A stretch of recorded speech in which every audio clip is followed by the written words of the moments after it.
My name is Adrian Acevedo Smith, and my favorite video game franchise of all time is Metal Gear Solid. I've played through each of the installments multiple times, made my own fan film with my brother, done countless parody videos, and so much more. But for this particular video, I would like to invite you on my personal journey throughout the long-running franchise.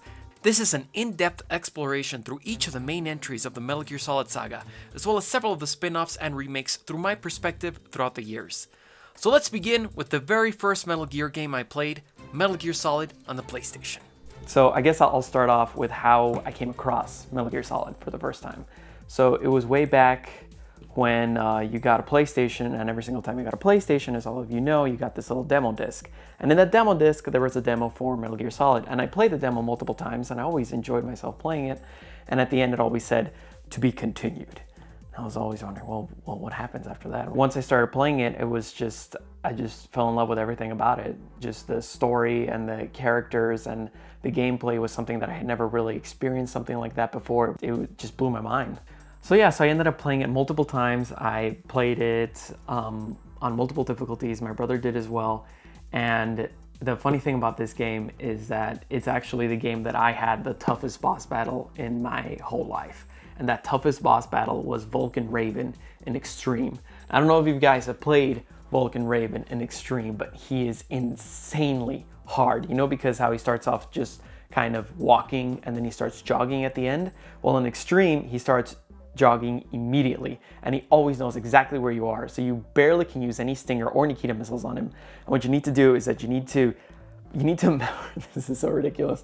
You need to memorize his path. So then you can place your C4 charges and your Claymore mines accordingly, so you can start slowly ticking away health from him. And you know, any shot from him is pretty much, I think it was like a 2-hit or a 3-hit kill at that point. You made a mistake, you had to start all over from the beginning again. It was definitely the most challenging, hardest boss battle I've ever had in my entire life. Like nothing has compared to that boss battle in any game that I've ever played. And another thing about Metal Gear Solid is that this is the game where I developed what I call the trigger finger. So the trigger finger, I came up with the term with my brother. So the trigger finger is when you have to press triangle or you press any button really, really, really quickly.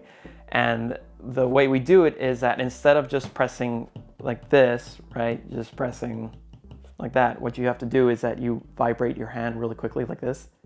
And right now, you just kind of like see it a little bit moving, but when you have it on the controller, it's actually pressing the button very, very quickly. So that's our trigger finger that we use to beat the torture sections on the game.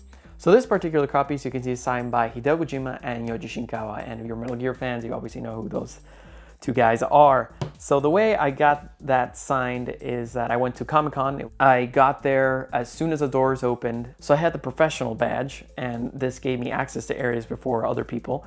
So I ran to the section where Hideo Kojima was gonna have his signing, and I sat there and I was the first guy. And so then a couple guys started coming up, and I actually was decked out in my full Big Boss costume. It's had some modifications since then, but I was dressed up as Big Boss, and it was pretty crazy experience because I sat there I think for like 6 or 7 hours or something, just waiting for him to show up, and I could just see the line forming around me.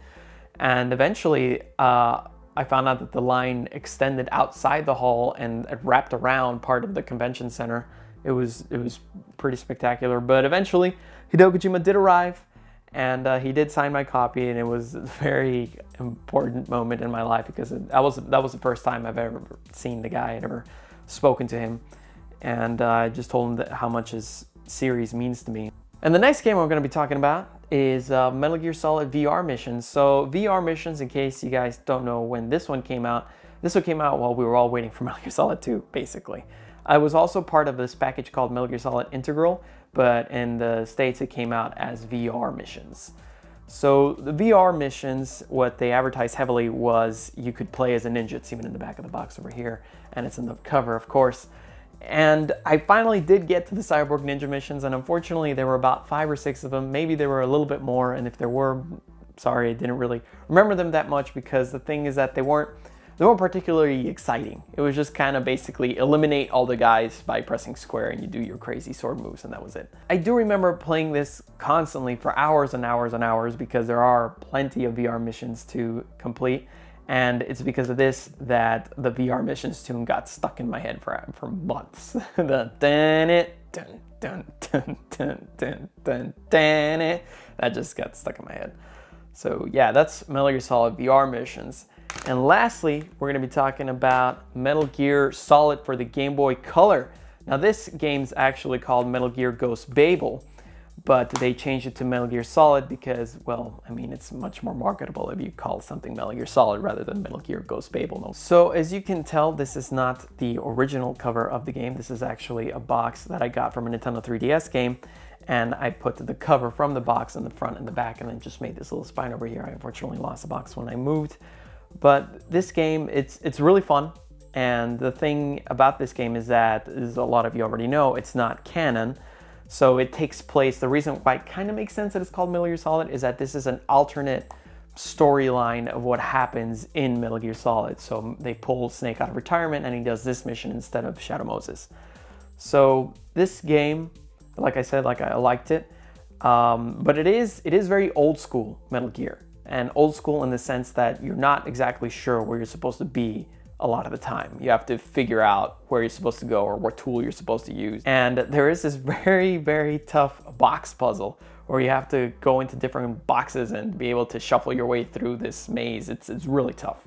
But if you haven't played it, it's definitely recommended because for the longest time, this was pretty much the best portable Metal Gear Solid or Metal Gear game. We're gonna be talking about Metal Gear Solid: The Twin Snakes. This is definitely a game that is very controversial among Metal Gear fans. For those of you who don't know, Metal Gear Solid Twin Snakes was the remake of Metal Gear Solid that they launched a while back for the Nintendo GameCube. And I know a lot of people that bought a Nintendo GameCube just for this game. So the basic concept is that they wanted to take Metal Gear Solid 2 gameplay and Metal Gear Solid 2 graphics and put them into the original Metal Gear Solid. And for the most part, it was pretty successful. So that's what we're going to be talking about here today. One of the best things about Metal Gear Solid Twin Snakes are the cutscenes. The cutscenes are absolutely amazing. They were directed by Ryuhei Kitamura. He's the guy who directed Godzilla Final Wars and Versus. I didn't very much like Versus, the movie Versus, but I did like Godzilla Final Wars. I actually have a whole bunch of Godzilla movies. I, of course, have Godzilla Final Wars. So the cutscenes were really cool because it felt like you truly were watching a Metal Gear movie. They had a bunch of camera movements and he actually incorporated a lot of action scenes that weren't in the original. For example, there's a fight that Snake has with Cyborg Ninja, which I thought was really cool. Or when you fight Sniper Wolf, there's this really cool standoff section too between the two sniper rifles. I think they added a lot of stylistic flair to the game. I also really liked that you could go get dog tags from the soldiers because I don't know about you guys, but I'm a huge fan of the dog tags. I was actually really sad that there weren't any dog tags in Metal Gear Solid 3 because it kind of encourages you to go and sneak up behind enemy guards and to confront them. Because I like going through these games by taking out the different guards without them seeing me. I don't like so much just avoiding guards and avoiding everyone. I would rather knock them all out and go on and just leave them. That's kind of like my style of stealth gameplay. And I like that by doing dog tags, it forces you to confront every one of those soldiers and make sure you get every one of those soldiers so you can collect all the dog tags. So that was very fun for me. I enjoyed that very much. Also, the graphics of this game were extremely good. I mean, nowadays, you know, you can see a lot of stuff that they were kind of cheating with, you know, like hair doesn't move and there's not exactly a lot of textures all over the place, but it looked very, very clean. It looked, you know, it doesn't have a lot of colors, Metal Gear. This first Metal Gear is really just like black and gray and white, but it looked good and a lot of blue, a whole lot of blue and green, I guess. So I guess it does have the colors, but black, gray, blue, green, like it's all kind of like meshes into this one color.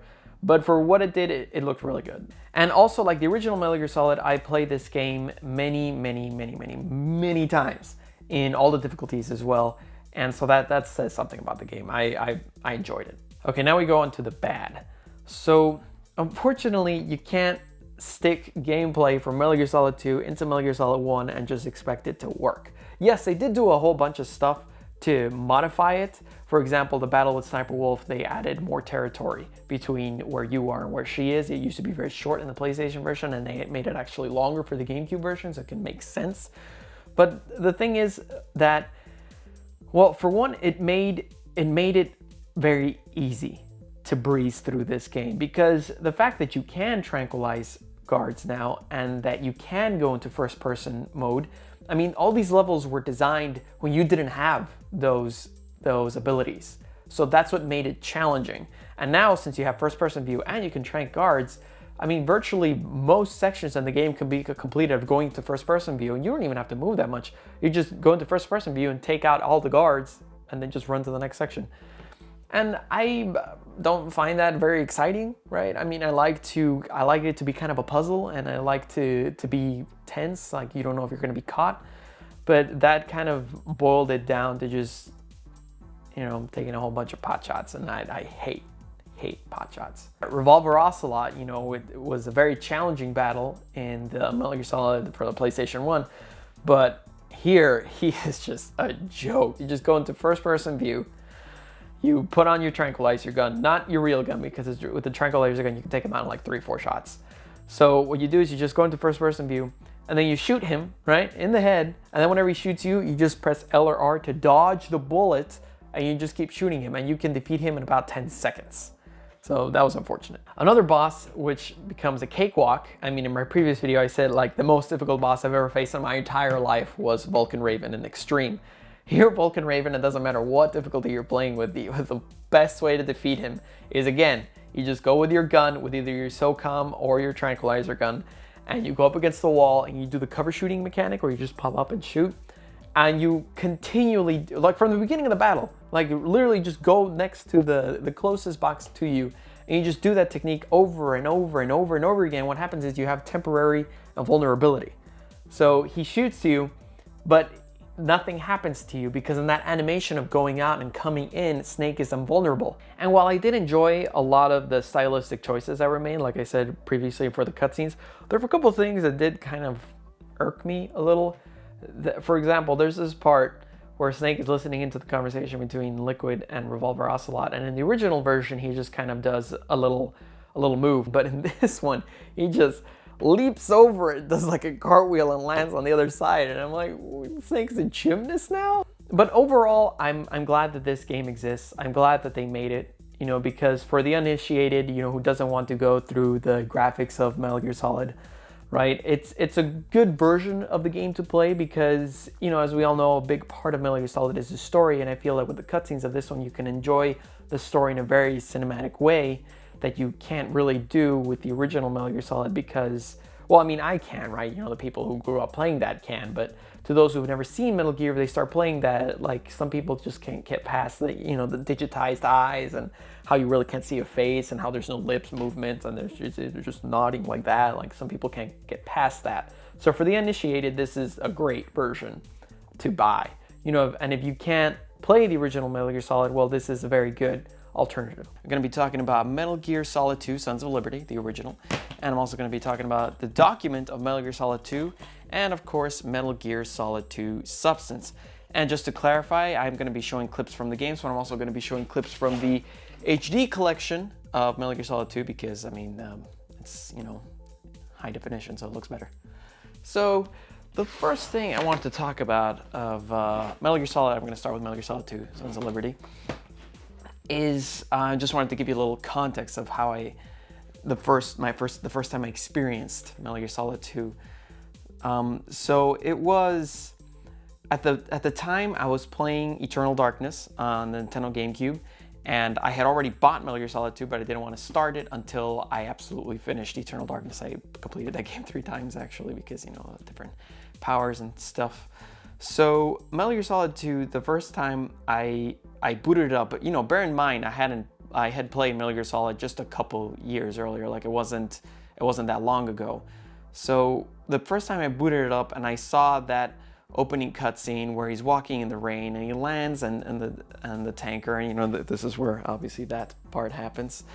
So the first time I saw where he he's walking in the rain and he lands in the tanker and the electricity comes out and the rain hitting his sneaking suit, it just all looked amazing. I could not believe how crazy good that game looked. You know, coming off of seeing the little tiny polygons and stuff from Metal Gear Solid, the original one, just Metal Gear Solid 2 just blew my mind, because I hadn't really seen any of the trailers. I had seen images, right, but I hadn't seen it in motion, because back then it was, you know, we didn't have YouTube, so it was kind of difficult to get video game trailers. Also really love the new design of the sneaking suit. I thought it looked a lot lighter, it looked cooler, it looked like a more effective suit that he could wear to infiltrate places. It's just, everything looked really awesome in that sneaking suit. And I thought too, the new stuff that they changed to his look, I think that's when Solid Snake acquired his like trademark parts of what he looks like. That's when he got the little beard, that's when he got the mullet, that's when he got like the really long bandana, because remember, the original Metal Gear Solid, we saw they had a bandana, but we didn't see the bandana flowing. And now we could actually see it flowing, and I was like, whoa, shit, the first time that I saw that.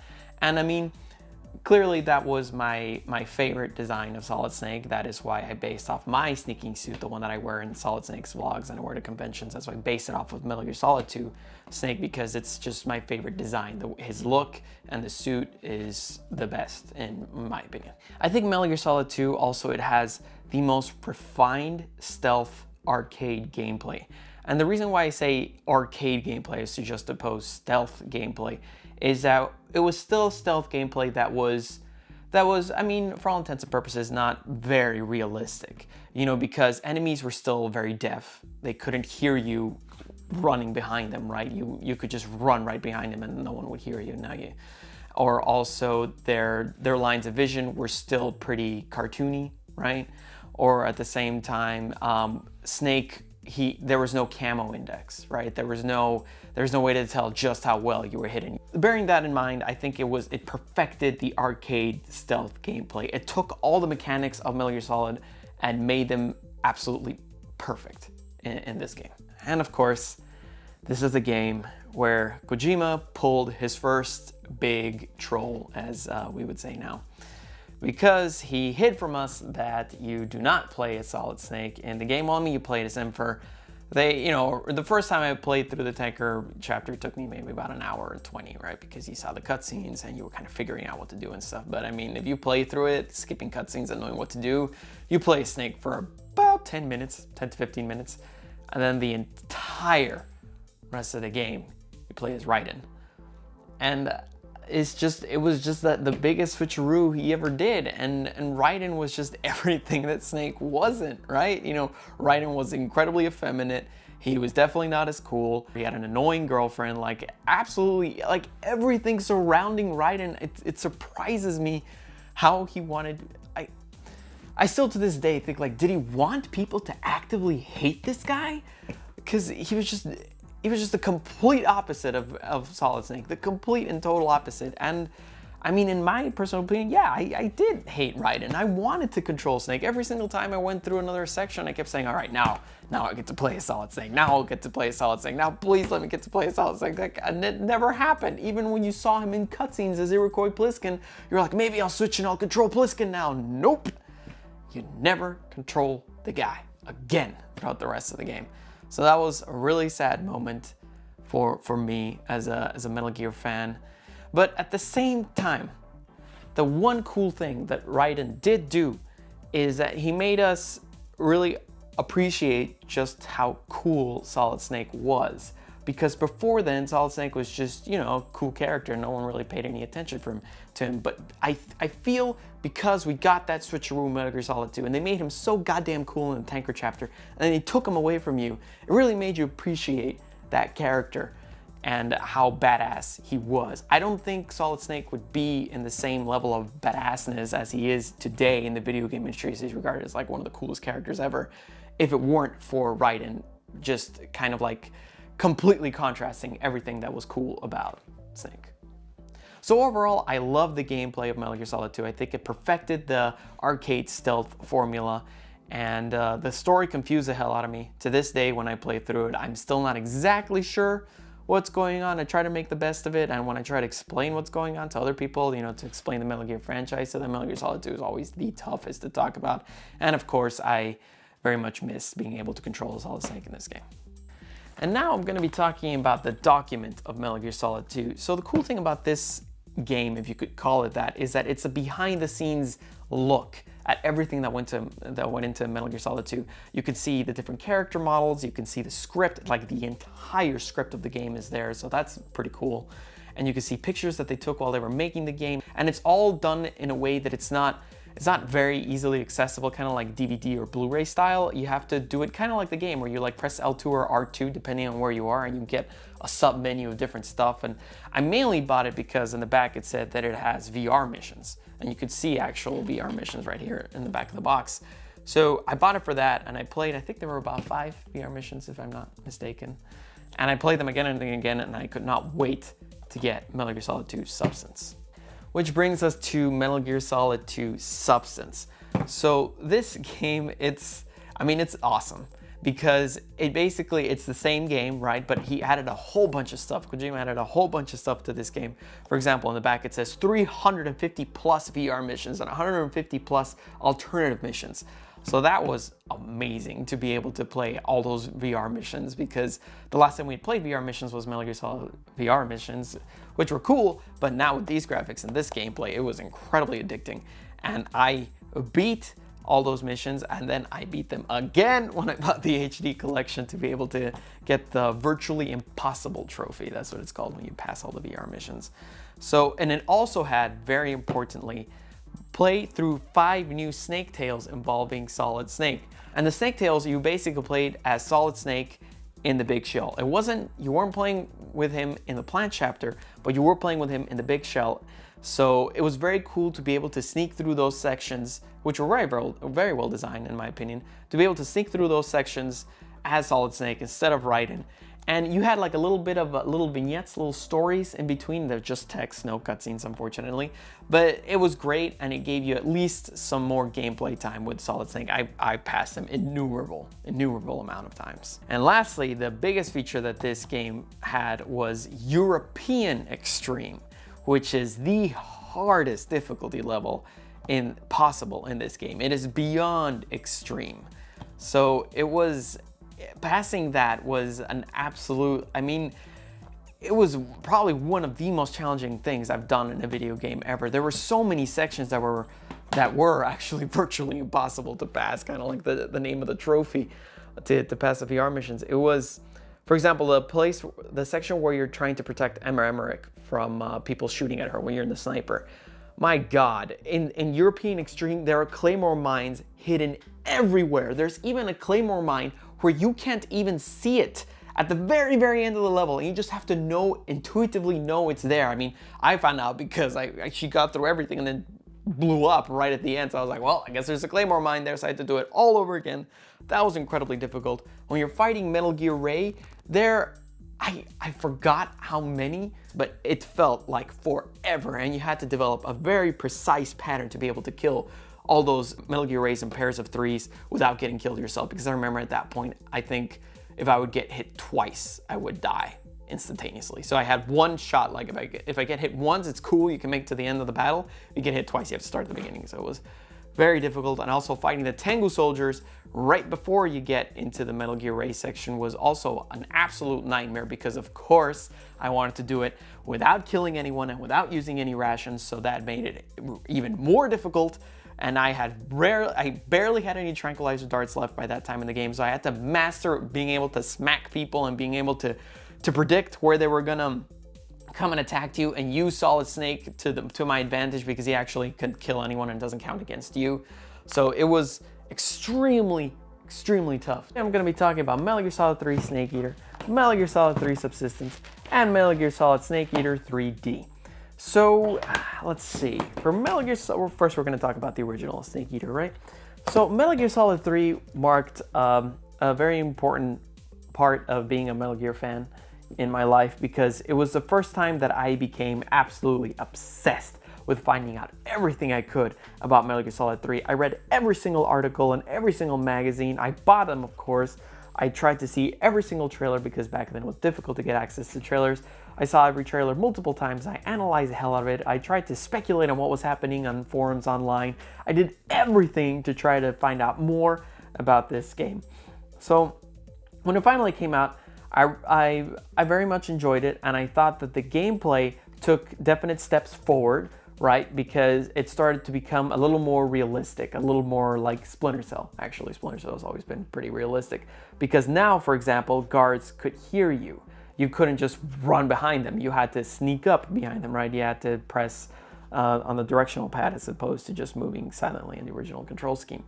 And you also had a camo index, so now you knew just how well you were hidden from the enemy, and you had to change up your camo depending on the situation. And the camera was a bit problematic because it still retained the same fixed camera. You could move it a little bit, but you really couldn't do a lot with it. And we were now in an open environment. Well, open environment, in quotations, it was an open world, but it was, a jungle as opposed to little military installations. So the camera was problematic, but it wasn't enough to completely destroy the game, right? It was still a very, very fun game. So one of my favorite boss battles of Metal Gear Solid 3 Snake Eater was the end. It is just pretty crazy just how different this boss battle is, because it wasn't like Sniper Wolf where you could defeat her in about, 5 minutes, if you knew what you were doing. The end, no matter how good you become defeating him, it does take you anywhere between 30 minutes to like an hour to defeat this guy. Because it was cool the first time that I beat him, because I defeated him just a straight up sniper battle, right? Trying to find him and take him out with the sniper. But then when I wanted to, to get his camouflage, for example, you have to sneak up behind him. It was very cool being able to track him down in the rain, follow his footprints, and then sneak up behind him and then hold him up and do that 3 times to be able to defeat him that way. That was also awesome. And the fact that you could kill him multiple ways, for example, when they wheel him out in the wheelchair, for that first time in the cutscene that you see him where Vol'jin is torturing Eva and, electrocuting her and stuff, he rolls out. If you have your sniper rifle equipped, you can kill him. You can just shoot him to death there, and then he explodes, and you don't have to fight the end anymore, and this time you have to go up against a couple of Ocelot soldiers instead, Gru soldiers, right? I think that's what they're called, yeah. And so that's pretty cool. Or you can kill him in old age. So if you fast forward your clock in your PS2, he can just die. So you save your game, you fast forward a week later, and then you reload your game, and they're like, yeah, the end just died of old age. So that's pretty damn cool. Also, the story of Metal Gear Solid 3, I think, is absolutely top notch. I mean, Metal Gear Solid 1's story is great, but this one is so cool because it's completely self-contained. Whereas Metal Gear Solid referred to a lot of events that happened in Metal Gear 1 and 2, this is the beginning of everything. So everything that you're supposed to know, you find out in this story. Metal Gear Solid 3 also, I feel, has the best ending of the entire saga, and I think one of the best endings in any video game ever, because it's just, the emotional impact is so huge, the fact that he has to go kill the one person he loves, and just the way they deliver it, and the way they explain everything that happens afterwards with all those cutscenes that I felt it didn't detract to the ending, it just added to it, and it was an amazing experience to complete this game.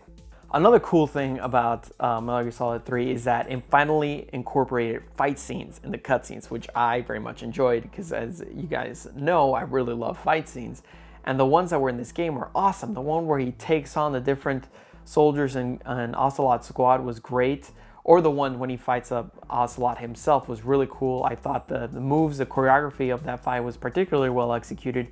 And I very much enjoyed seeing more action-oriented cutscenes in Metal Gear Solid 3. And Metal Gear Solid 3 Snake Eater unfortunately took away dog tags, which I didn't like because I love getting dog tags. But what it did add is it added a whole bunch of more stealth sections into this game. And I really much enjoy that, because my favorite thing to do in a Metal Gear Solid game, I love the boss fights, right? And I love the little action sequences that they incorporate in the middle of the game. But throughout the game, not the middle of it. What I most like to do is just infiltrate the different places without being seen, and this game gave you a lot of opportunity to do that. So now we're going to talk a little bit about Metal Gear Solid 3 Subsistence. So this was like Metal Gear Solid 2 Substance, where it added new things. And the funny thing is, the biggest thing they advertised was Metal Gear goes online, even though now the servers are not up anymore and no one's playing it anymore. I played the online mode once. It's just, it just felt like it wasn't Metal Gear to me, right? It just turned into a third-person shooter when the controls didn't really suit it that well to that. So I didn't very much like the online mode. I know a lot of people did, but I personally didn't. But what I most enjoyed about this edition is that it brought in a 3D camera where you could just move it around wherever you wanted to. And I thought that made the game so much better, because now when you were backtracking, because as you all know in Metal Gear Solid 3 you backtrack a lot, you weren't going against the camera. You could just turn the camera around and then be able to see what you will, and it didn't take 5 button presses to be able to see where the bad guys were. You could just swing the camera around and there he was. So I very much liked that new camera, and it also had a little cutscene mode, which is pretty cool. And you could also play the original Metal Gear 1 and the original Metal Gear 2, which was great because I had only played the Nintendo version up until then. Another thing that this edition included was the difficulty level of European Extreme, much like Metal Gear Solid 2 Substance. And it wasn't as difficult as Metal Gear Solid 2's European Extreme, but it was pretty challenging. And the thing that made it special to me, at least, is that this was the first time that I wanted to go for the highest ranking possible. I had always done the fact that, I don't kill anyone and I don't use any rations and I don't get seen, but I had never met the time limit of doing it very quickly. So this one you had to beat it in under 5 hours, which was pretty challenging because there was a bunch of sections that I did have to plan out to see that I'm doing them fast enough. Because there's one thing of sneaking around and having the time as a luxury there, and there's another thing of knowing that the time is going against you and you have to get through these sections as quickly as possible. And especially the part that worried me the most was the end, because the end can go into a very, very long battle, and if you're going into I don't remember what my limit was, but my limit was 45 minutes to an hour. If I took longer than that, boom, I had to start the whole battle from the beginning. That was definitely the most stressful part of the game, I feel. So now we're going to be talking about Metal Gear Solid Snake Eater 3D. 3DS version of the game is kind of like a little bit of Metal Gear Solid Subsistence and a little bit of Metal Gear Solid Peace Walker kind of rolled into one. And the cool thing about this game is that this game is the reason why I bought a 3DS. And look, I brought it here to show it to you guys. Look, I even bought the little special pouch of Metal Gear Solid 3. And the little pouch, it came with a little thing over here to make it look more like Metal Gear, and it also had stickers that you could put on it to give it the camouflage look, and it also came with a little stylus to give it the Metal Gear touch as well. So yeah, I bought a 3DS just for this game. And what I also bought just for this game was the Circle Pad Pro. I don't even know if you guys know about this because they pretty much phased it out because no other game uses it besides Resident Evil. What it does is it gives you that much needed second analog stick. So when you're playing the game, you actually have 2 analog sticks as opposed to controlling the camera with these face buttons, which is a pretty horrible experience. I had to go through it for Peace Walker, which is, you get used to it, right? But it just never feels as good as having a second analog stick. So yeah, so Metal Gear Solid Snake Eater 3D. Sorry, I always get a little confused with the title of Snake Eater because it's not Metal Gear Solid 3 Snake Eater 3D. It's Metal Gear Solid, yeah, you know what I'm talking about. So the game itself, I thought it was pretty cool that now you could crouch walk. I've always liked crouch walking. I feel like it was an element that was sorely missing from the Metal Gear series. I mean, considering Sam Fisher and Splinter Cell has been crouch walking since the very first installment in the series. And in Metal Gear Solid Snake Eater 3D, it's pretty cool that you get to crouch walk, and I enjoy doing it. But at the same time, I feel they didn't incorporate it as well as they could have because enemies still see you the same way. Your camo index is still pretty low when you're crouch walking as opposed to when you're standing. It doesn't really hide you all that much. So what you end up having to do is crawl on your belly. And I personally don't like having to go through entire sections of the game just crawling on my belly because it's just not that fun. There are 2 things that I don't really like doing in a Metal Gear game. One is taking pot shots. I hate taking pot shots of having to just clear the room like that because it's the only way you can do it, right? And 2, I hate crawling around entire sections. That's kind of like why I really liked Peace Walker. The fact that you couldn't crawl is because it forced you to crouch walk. It just feels so much more immersive to be able to crouch walk rather than just crawl on your belly and just hide in grass the whole time. And as far as the 3D effect goes, it was a pretty cool effect. I used it in the cutscenes, but in terms of gameplay, I never really used the effect because there's just so much stuff that you need to really look at, and the 3D kind of distorts it and makes it a little fuzzier in the screen, and you get spotted all the time. I found myself getting spotted more often when I had the 3D effect on, so I had to take it off. So today we're going to be talking about Metal Gear Solid 4. So Metal Gear Solid 4 was a game that was surrounded in a lot of mystery and speculation. It had a lot of pretty oddball trailers leading up to it, and nothing was ever really clear. There was a lot of speculation on this game. This edition that you are seeing right now is a Metal Gear Solid 4 limited edition. So it was kind of difficult for me to get this edition because I was still living in Mexico City and I had to have it delivered there, and it was pretty exorbitantly expensive to have it delivered because of people that were selling it to that region. We were like, oh. So anyway, I managed to get it. So I'll show you guys what was in the edition. So it's basically like making of Blu-ray, and the making of Blu-ray, it comes with the soundtrack, the original soundtrack to the game, and a little warning that there are spoilers. And there's the making of Blu-ray of this. And I actually really enjoy the documentary that they have on the making of Metal Gear. You really get to know what kind of person Hideo Kojima is and how perfectionist he is with everything that he creates. So it's a very insightful look into it. And of course it has the game. And the game, as you can tell, I put in my own custom cover that I found online because I did not like the cover that they picked for this game, where it was just like Old Snake's CG face, in part because Metal Gear games have always had Yoji Shinkawa's artwork in the front. Oh, Metal Gear Solid 2, Metal Gear Solid 3 did that, and then this is just decided, all right, let's just put some CG face. You know, this was Yoji Shinkawa, obviously. But yeah, so that gets me to talking about Old Snake. So, Old Snake. Well, I never liked Old Snake, and I still don't like Old Snake. I intensely disliked the design. I didn't like the fact that he has an eye patch now because I thought that that was always Big Boss's thing.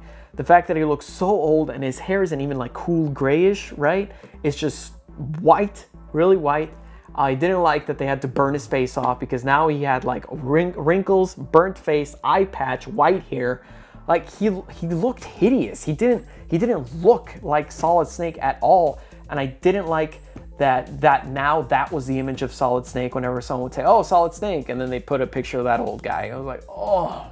What also kind of made me sad about Metal Gear Solid 4 is that Solid Snake had not been the protagonist of a Metal Gear game since 1998, since the original Metal Gear Solid. Metal Gear Solid 2 came out, yeah, he was in it, but he was definitely not the protagonist, and Metal Gear Solid 3 came out, and he was not in it. His father was the protagonist. And so now finally he gets to be the protagonist 10 years later, 2008. And what happens? He's an old geezer. And I never liked that, right? I wanted to see Snake in his prime. I wanted to see him at least like what he looked like in Metal Gear Solid 2. That would have been really fun. And I know Hideo Kojima did put in the young face camo to appease all the fans that wanted to see him young. And I, of course, wore the young face camo all over the place. But the fact of the matter is that a lot of the story is dependent on him being old. So a lot of the cutscenes show him with his old Snake look without his young Snake look. Let's just talk about the gameplay. It had extremely refined stealth gameplay. This game was just like took leaps and bounds in terms of gameplay mechanics over Metal Gear Solid 3. Like you brought back the 3D camera, first of all. The control scheme was heavily retooled. Now you could aim with L1, shoot with R1 like a traditional shooter. They brought crouch walking, which looked a little awkward in terms of the animation, but I mean, I'd rather have crouch walking than not have it at all, and it worked really well. The camouflage system was from Metal Gear Solid 3 in that you had to change camos, but the camos changed automatically for you. So I encourage you to just take things a little slower than you usually would, but not slower in the cumbersome, like open up the menu, open up the backpack, put the different camo, oh, out kind of thing. Like it was just all streamlined in that sense, and I liked that a lot. It also had really awesome sneaking sections in the game, and I thought they were great too. And so for Metal Gear Solid 4, I also did the highest ranking, just like I had done for Metal Gear Solid 3. And in order to get the highest ranking in this game, the toughest section for me was the chase sequence with Eva. Oh my God, it's funny. The first time I went through that, when I actually was killing people, I was like, man, when I do this again and I'm not killing anyone, this is gonna be awful. And it was awful because you had to like throw your little tranquilizer darts, and you got this, the game, if you do certain things, you get this thing called the solar gun, and the solar gun does help. But I mean, in the end, it's all about like timing your grenades, your stun grenades, and when you shoot and when you don't, and it's a nightmare. I did not like that section at all. That was definitely the toughest section of getting the highest ranking in this game. I think that Metal Gear Solid 4 had amazing gameplay, really, really refined stealth gameplay. And I just wish I would have gotten more stealth sections, because I feel that it just really didn't have enough stealth sections to be able to use those mechanics. Since there were just so many cutscenes, it would have been nice to have a little more gameplay and a little less cutscene. Act 4, the return to Shadow Moses. Wow, that is amazing. It was probably my favorite section in the game. I have it saved on my PS3, so I can always go back and start in that section. Playing that section again with the young Snake camo, it was just great revisiting, and all the conversations you had with Otacon, all the tiny little Easter eggs. It was just so much fun to be able to go back and to revisit that with those graphics and with those gameplay mechanics, and even added extra little sections within Shadow Moses that weren't in the original game. So I enjoyed that very much. It was awesome. And of course, the final battle there, where you control Metal Gear Rex and you have to fight Metal Gear Ray. What? I could not believe. I was happy enough that it was like, oh wow, you get to control Metal Gear Rex as you run down the hallway to exit the facility. I thought that was it. And then when Ray pops out, which I had seen in the trailers, I thought it was just gonna be like a little cutscene battle. No, it is a boss battle. It is so cool controlling Metal Gear Rex like that, right? It was awesome. I love that boss battle. Definitely one of my favorite boss battles of all time. It had the best fight cutscenes I have ever seen in a video game. For example, the one where Snake takes out all of Eva's guards is amazing. The choreography of that battle is flawless.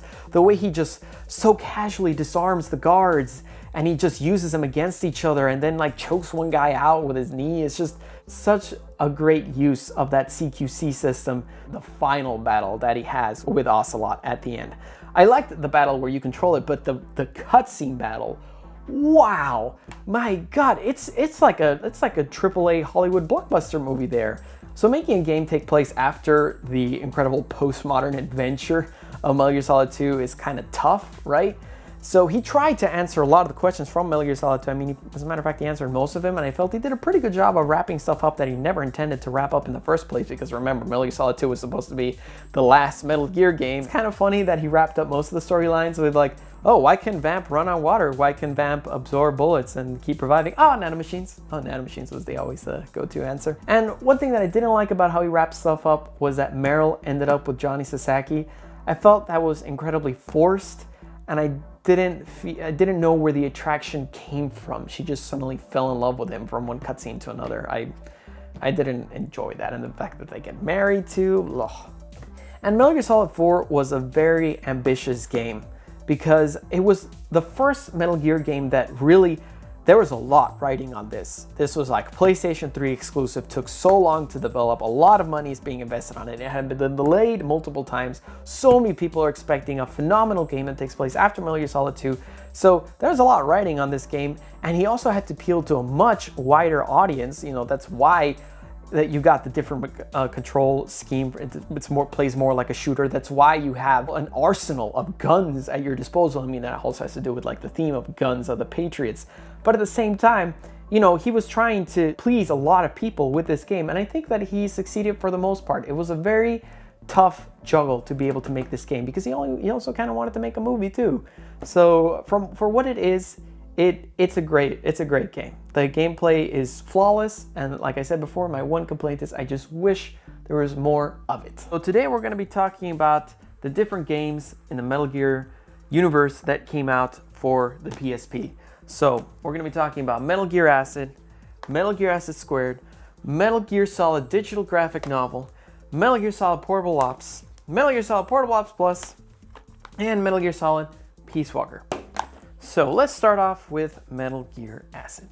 So Metal Gear Acid, it's a pretty special game for Metal Gear fans, because this was the first portable Metal Gear title that we got that had like really good graphics and stuff. I mean, Yeah, the Metal Gear Solid for the Game Boy Color had come out, as I had talked about previously. But this is the first one that we thought was going to be like a traditional Metal Gear with like really awesome graphics and stuff like that.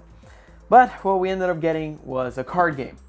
So this card game, it could be fun. There were some times where you got everything was working just completely as it was supposed to.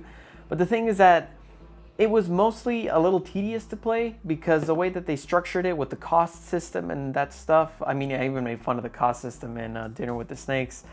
It's just, well, it seemed like it wasn't all that entertaining to play. And the final battle with Metal Gear in this game, my God, that was like one of the toughest Metal Gear battles. And not necessarily tough because it was challenging. That was tough because it was pretty cheap.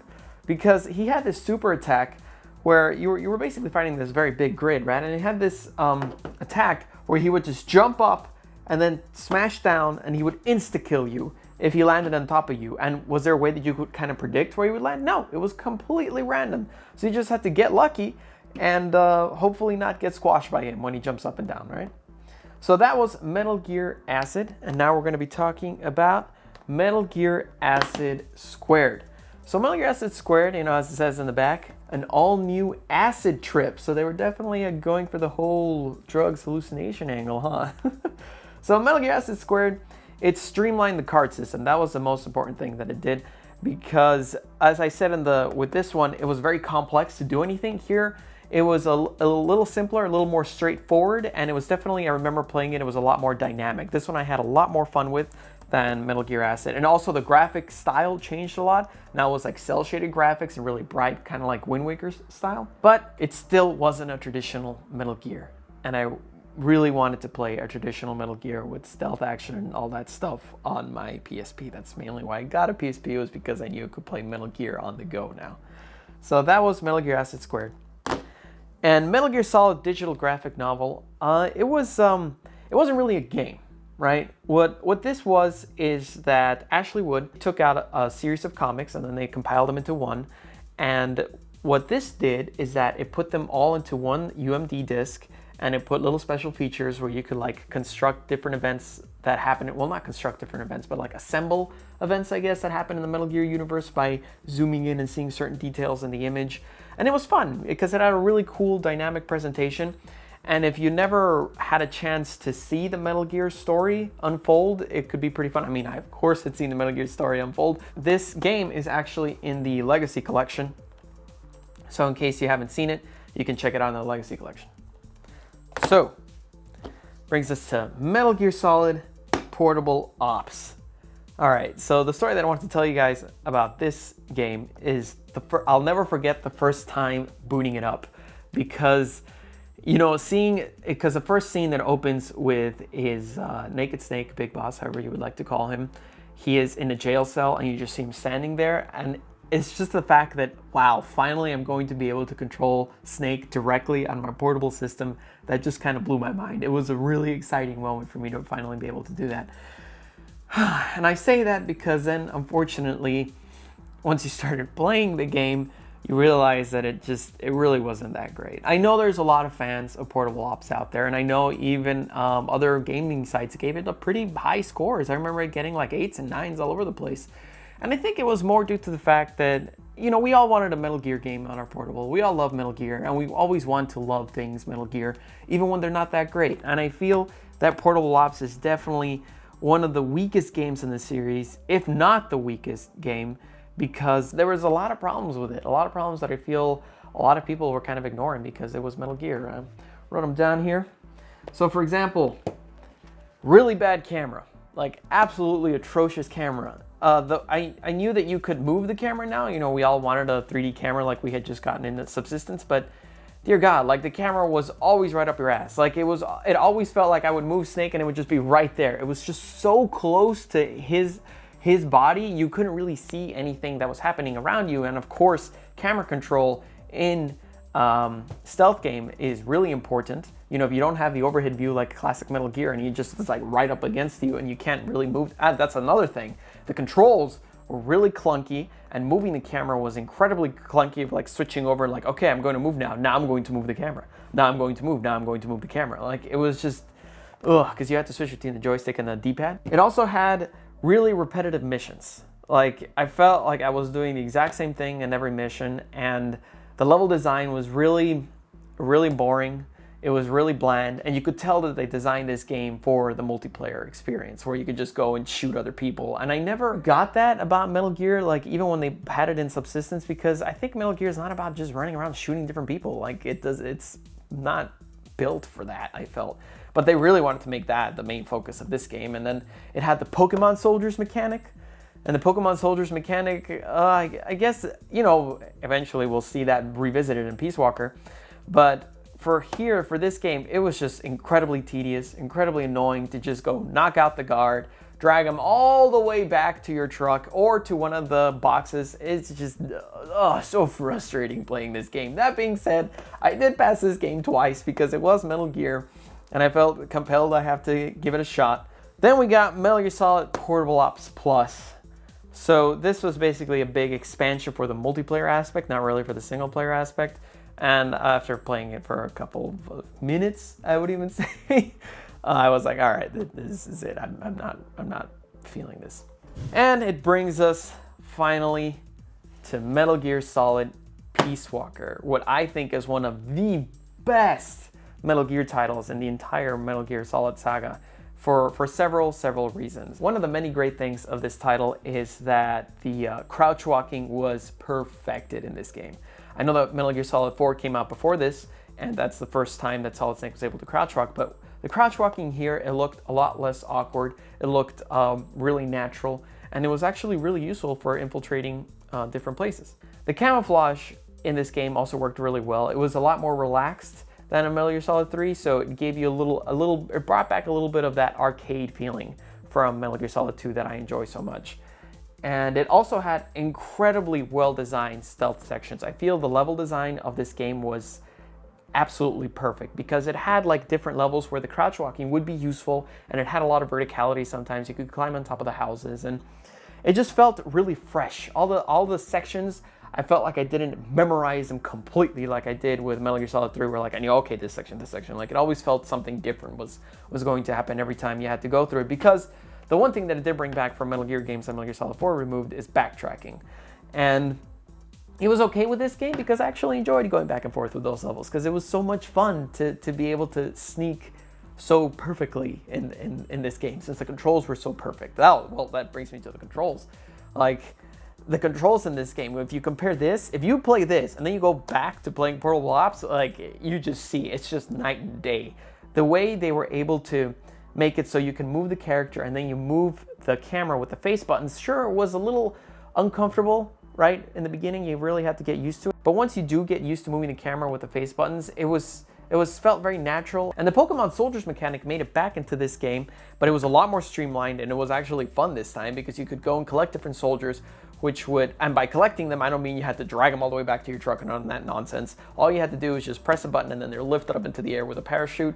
And it worked great because you actually wanted to collect more soldiers because they would give you more abilities, like they would make better equipment for you or better health items or better items. And then it was like a great circular RPG system in this game that kept you wanting to play it again and again and replay missions. And that's another thing about this game. The amount of missions in this game is astounding. Like, it kind of brought back the alternative missions from Substance, right? Where it's kind of like a VR mission, but it doesn't look like VR. It's just, it gives you a very specific task, and it just puts you in a section of the game, but it changes up the task and the enemies in it. And I felt it was really fun. It even had the monster hunting system. There's actually the drawing over here. I'll make another video. I can show this guy off. But yeah, that's the drawing that I got, that's what inspired me to draw that. Was that section in this game where Snake fights a bunch of monsters. He even fights a Metal Gear inspired monster as well. It's really cool. I very much enjoyed that. And this game is also very special to me because for my first job, I was in charge of doing video game walkthroughs for many different games. And I actually did the walkthrough for this game. You can still find the walkthrough videos for this game if you type in Metal Gear Solid Peace Walker walkthrough Mahalo, and you see all the videos that Mahalo Video Games did of it. Those are my videos, and you can see that they're mine because in the lower left-hand corner where you could change your name, you can see my little name, Adrian. And I'm really proud of those videos because I took a lot of time to make those walkthrough videos to make sure they were as, true to Snake as possible, as how he would do things. And one video that I'm very proud of in particular is the final fight, the final boss of the game. Not the final boss, the final boss, like the one you get when you complete certain objectives. For those of you who have not played Peace Walker, I'm not going to say the name, but I will leave it in the description. I will leave it in the description if you want to find out the name of the video so you can go check it out. The cutscenes in the game were, again, comic book style, kind of like what you saw in Digital Graphic Novel and Portable Ops, and they were fun. I mean, I would have preferred to have actual animated cutscenes. There's one of them, or two maybe, in the game. There's one at the very, very end of the game, and it looked great, and I just wish we could have gotten more of that. And two critiques, my only two issues with the game is I would have loved to have had a second analog stick to play it, and the cool thing is that once they re-released it for the HD collection, I was able to play it with a second analog stick, and that was a lot of fun. I even went through it again. I mean, I passed this game so many times, and I did all the missions and stuff. I ended up playing it for around 100 hours. 100 hours for a Metal Gear game. That's really unheard of. I think this holds the record for all these Metal Gear games that I played this one the most. And well, going back to my one other thing that I did not like about this game, Metal Gear has always been recognized for its boss battles. Psycho Mantis, The End, Sniper Wolf, like all really awesome boss battles. The boss battles in this game were just so uninspired and repetitive. It was like, here's another giant mechanical beast that you have to take down with the Stinger missile. Here's another giant mechanical beast. And then when it wasn't the giant mechanical contraptions, it was oh man, I hated these missions so much. Because remember, guys, like I love to pass them in the traditional sense where I don't want to kill anyone, because that's the pure stealth experience, and that's the hardest way to play Metal Gear, and that's how I like to play it. So it was those missions where there would be a tank, and then there would be 4 soldiers patrolling the tank or the vehicle or whatever the hell it was, and then sometimes it was a chopper too. Oh man, those were bad. And so then the 4 soldiers would pop out, and then you would have to slowly take them out. And then 4 other soldiers would pop out, and then you had to slowly take them out. And then you repeated this again and again and again until at the very end, the little dude poked his head out of a tank, and then you had to take him out. And oh man, I mean, you could get to waves up of, I don't remember, 30, 40, 50 soldiers. It was ridiculous. I remember you had to play for about 40, 45 minutes for that one single boss if you were doing it without, I mean, of course you could go in and just blow him to hell, but even that was kind of hard if you were doing it solo, because those tanks were made to take assaults of up to 4 players, because you could play this co-op, so it kind of wasn't really, meant for just one guy. But yeah, those were my 2 little tiny complaints of the game. Everything else is just absolutely perfect about Metal Gear Solid Peace Walker. It is without a doubt one of my favorite Metal Gear games in the entire series, as I've said multiple times in this video. I did all the missions. I love this game. I recommend it to those of you who have not played it yet, because it came out on a portable system. Like, man, you owe it to yourself to play this game if you like Metal Gear games. You will not be disappointed. Metal Gear Solid 5 Ground Zeroes. Let's just delve right into it. So first of all, I think the gameplay is absolutely phenomenal. The gameplay is amazing. Like, it's basically Peace Walker, but in high definition, but not literally high definition Peace Walker. This is just like Fox Engine. It looks gorgeous. The gameplay, the animations of all the characters are really cool.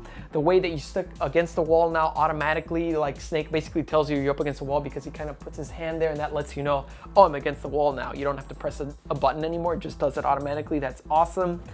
It's really great. The CQC is really natural. The way you interrogate people and the options that you have to interrogate. Now you can grab him and then you can like move him while you're still in cover. You can throw him against another enemy. You can slam him against the wall. There's just so many options of what you can do in CQC, and I think that's really great. That's really awesome, and it encourages like close quarters gameplay. It rewards you for close quarters gameplay. Because, when you interrogate the enemies, they give you information, they tell you where the ammunition is, or they tell you where certain objectives are. It's pretty cool. It encourages you to go up to an enemy and choke him rather than just taking him out from half a mile away with a pot shot. I hate pot shots, by the way.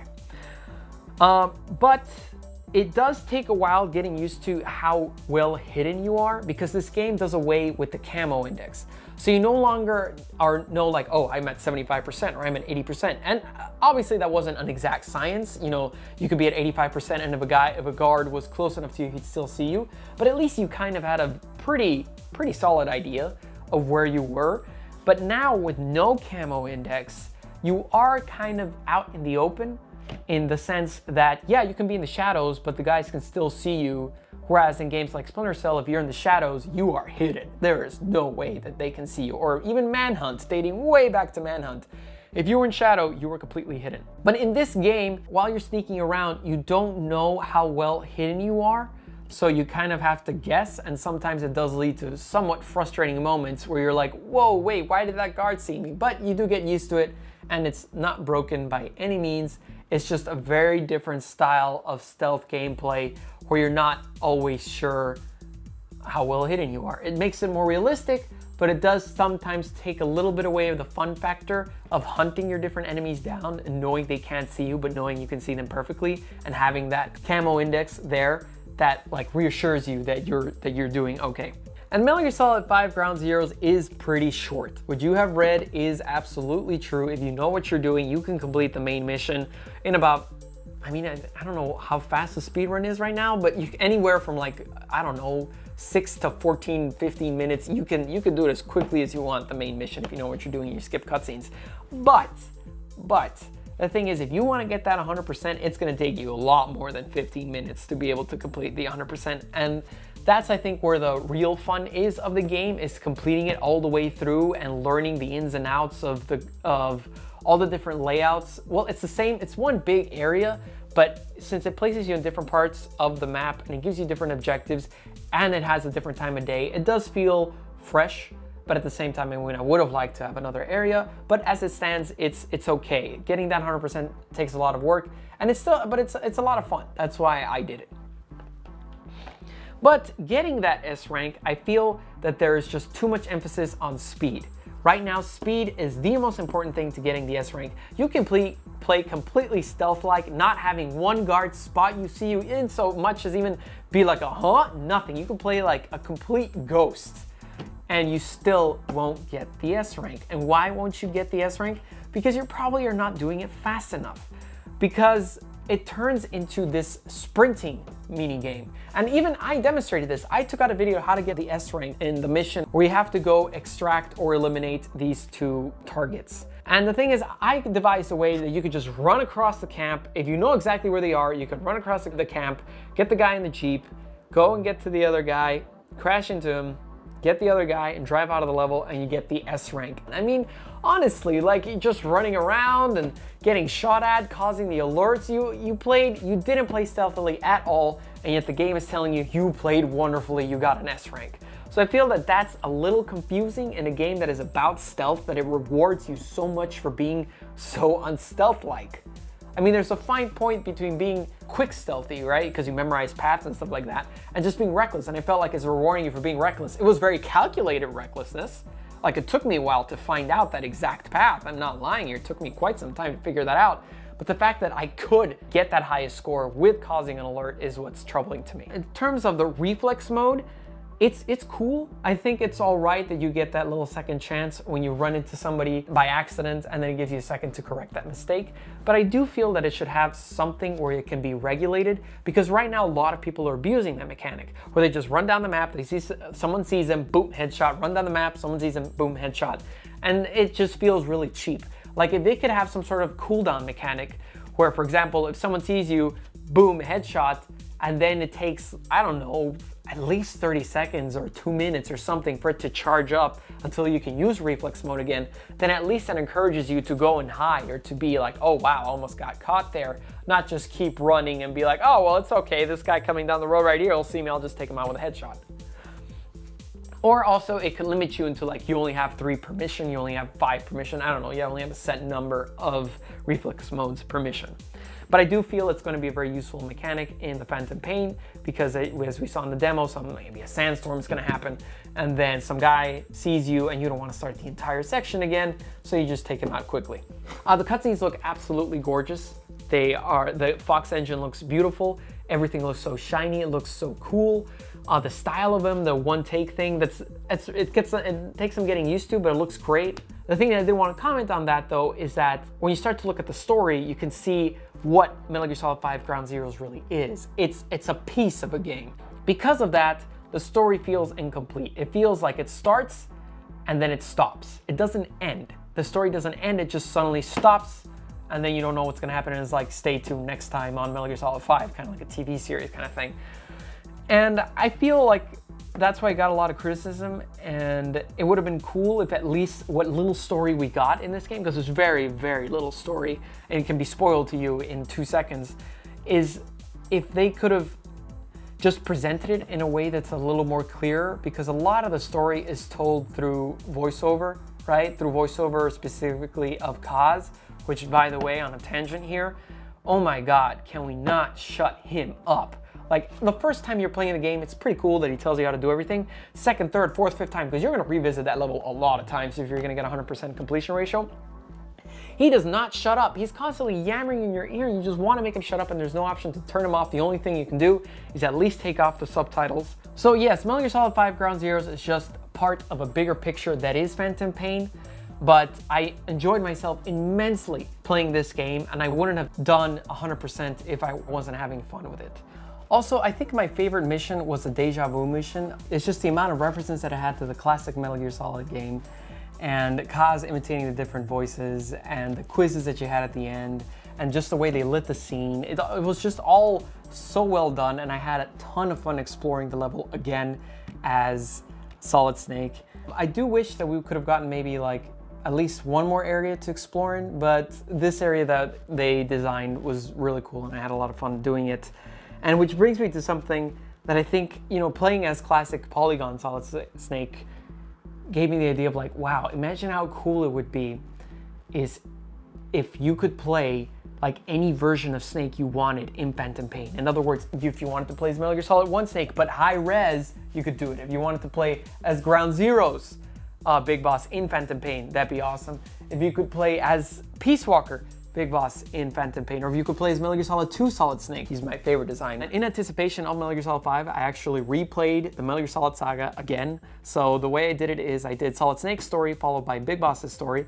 So the order that I played them was Metal Gear Solid, Metal Gear Solid 2, Metal Gear Solid 4, and then I played Metal Gear Solid 3, Metal Gear Solid Peace Walker, and Metal Gear Solid 5 Ground Zeroes.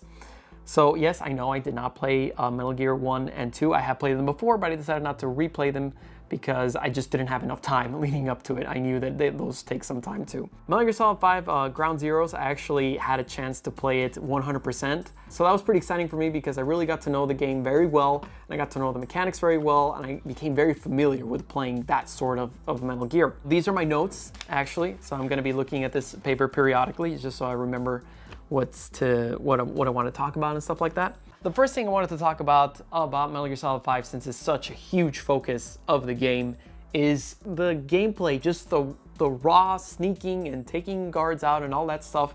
It really is the best the series has ever had. It's really just, Hideo Kojima has just refined absolutely everything he's been building on since 1987, since the very first Metal Gear, and this I feel is his true realization of what it will feel like to infiltrate a compound, what he's been trying to make since that very first Metal Gear game he made so many years ago. And I think that there's so many incredible refinements, and yes, there are a couple things that just did not work that well. I'm going to get into that later, but I want to get into the stuff that I just think is so amazing and awesome about the game. So sprinting, I feel like a lot of people, myself included, might have felt like, oh my God, this is becoming too much like Splinter Cell because Sam Fisher can run and now Snake can run too fast and it's going to be so easy to avoid guards and stuff like that. I feel that, yes, in Ground Zeroes, it was really easy to take advantage of the sprinting and the checkpoint mechanic because you could like sprint to one end of the map, get caught, checkpoint, and then all the guards, they don't know where you are, right? And in here, I feel like since the map is so large, and then sometimes you get into a situation and you want to get out of the situation quickly, so you got to sprint away, or sometimes you're sprinting to get to the chopper, like Arnold Schwarzenegger. So I feel it adds a lot to the game. It doesn't take away of the game. The auto cover, I know as well, like a lot of people are kind of like, oh, I really like pressing a button so to make sure that I'm up against the wall. And I feel like the auto cover, for the most time, it works really well. It does get a little tricky when you want to like detach and go into another wall, because then you like sometimes pops out all the way and then the guards see you. But for the most part, I was not really frustrated by the auto cover. That was fine. And there was also a lot of criticism too of the ability to be able to go into, I forgot what it's called, but to go into like the slow motion mode where someone spots you and then you're like, whoa, and then you got a time to take a pot shot at them. And I think that, yeah, that kind of makes the game a little easy, but you can play with it turned off, which is exactly what I did. So I turned that off, and you can also play with the chicken hat, and I obviously turned off the chicken hat. That's the ability that they give you, and then it's very difficult for the guards to spot you. I think you can't be spotted 3 times or something like that when you were supposed to be spotted. I don't know, I never used it, but it's there for the people that really need a lot of help. But for those of us that don't need all that help, you can just turn all that off, so it's fine. And crouch walking looks amazing. I mean, I know I touched on this too on my Ground Zeroes, my thoughts, but it's just the animation of it finally looks incredibly natural, and it's very useful to crouch walk, and it doesn't look as awkward as it did in Metal Gear Solid 4, because I was really excited that I could finally crouch walk in Metal Gear Solid 4, but it just looked so awkward because he was like he was just walking hunched over. It didn't really seem like a stealthy maneuver. It just seemed like his back hurt. And moving around in general, it's awesome. And all the controls feel incredibly responsive, very intuitive, and you can just do so many things without pressing so many buttons as you used to have to in the classic Metal Gears. The buddy system. So the buddy system, I feel like work really well. The buddies that I used the most, I used Quiet a lot initially once I finally developed her tranquilizer rifle, because if you've seen my other Metal Gear reviews, like I don't like killing in Metal Gear games if given the option. So I couldn't use her to take guards out when she had the lethal sniper rifle. Sometimes she took guys out accidentally to restart the mission. But once she got the tranquilizer rifle, I feel she's very useful in spotting the guys and then taking them out. When they happen to spot you, she'll take them out before they call an alert or anything, unless they have a helmet. Then she takes 2 shots, and then by that time more people come to you. But she was very useful. And I touched on this a little bit on this other video that I did about Metal Gear Solid 5. I was pretty, oh yes. I mean, I guess I've made it this far without saying any spoilers, but there are spoilers in this video. So if you have not played the game, please don't watch the rest of this video, I would say, because I am going to touch on spoiler material once every so often. In the end, I'm going to be discussing like heavy spoilers. So if you don't want any spoilers, just don't see this video, play the game, come back once you've finished it. Okay, they're gone? Okay, good. All right, so now let's go into a little bit of Quiet. So I was extremely disappointed and frustrated and sad and mad when Quiet was, when she just left the team, and she really did leave your team. Like, you could no longer play with her. Like, I was so frustrated that I told my brother about this, because of course I didn't just ruin it for him, but I did tell him what was coming, kind of, and I said, like, if you don't do this, you might lose someone. And he was like, oh, what is it? And so then he said it was okay that I tell him, so I told him, and then he just did not pass that part, so Quiet stayed on his team anyway, and he put the butterfly tattoo, so then, the butterfly emblem, so then you can keep her with that too. So that's why, that was our solution to the game, because he was also playing it too, and since there was no way to go back, and there was no way that I was going to replay all the hours that I spent playing that game, so that was our temporary solution. So I was extremely happy once they released that patch that if you pass the mission, I think 7 times, you're able to get her again. So I was extremely excited about that. I felt that that was a very smart decision, and yes, it was good in the sense that you did feel the pain of her leaving, like if she really did leave you and your whole team for real. But I feel in terms of a gameplay perspective, it's just, I think, a little bit unfair to the gamer in that you didn't know that the rug was going to be pulled out of you like that in such a major way. So that was Quiet. And then the other buddy that I use a lot is D-Dog. And I think he's incredibly useful. I would even say he might be the best buddy in the game, just because that you can use him in doing that 2-person takedown, because there are many situations in the game where their guards are patrolling 2 by 2, right? So it's very difficult to sneak up on one without the other guy noticing. So what you end up doing is you send the dog, and then the dog, or wolf, if you want to call him, you send D-Dog after him. And I don't like to kill people, so he stuns him, and then right as he's stunning one, the other guy turns around, and by the time he turns around, bam, you slam him to the ground, and then you do the two-person takedown, and he howls, and it's really cool. And also the really cool thing about D-Dog is that he will spot every single bad guy in the immediate vicinity, and that is so useful because it really prevents those moments where you're walking around and just around the corner there's some guy that spots you out of nowhere and you're like, oh man. So it prevents that situation really well. And again, like if you feel like the buddies make the game too easy, you can always take the buddies off. So I really enjoy that they gave you that option. And if you want to go like full infiltration mode, like if you want this to be the closest approximation to real life, I would definitely, you take off the ability to mark people, and you take off any and all buddies, and you really go in with as limited amount of equipment as possible, and it's so intense. It can get frustrating, but it is extremely intense to infiltrate, even if it's a side mission, or even if you just make up a mission by like taking guards out.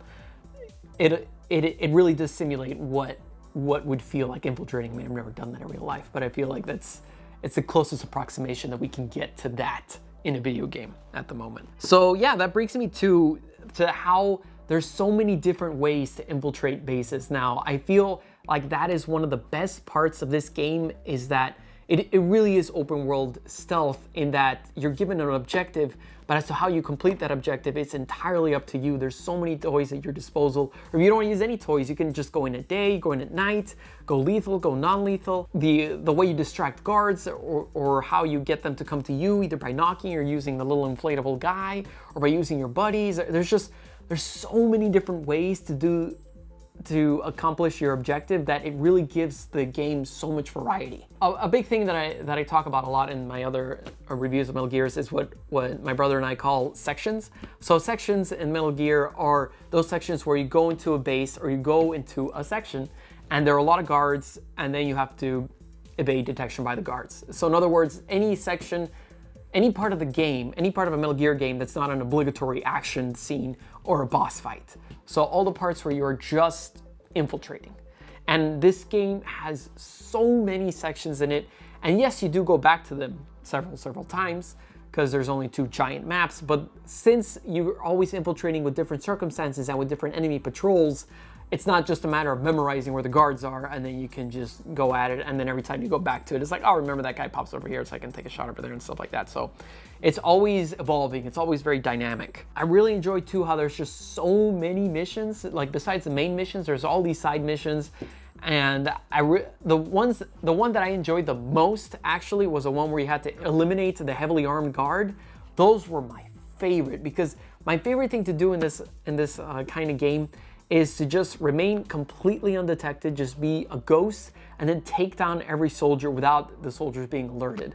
And that's exactly what that mission was about. You're going to a section, and then you have to take out all the soldiers without them seeing you. And the best part, and what I most enjoyed about it, is that it doesn't let you do pot shots.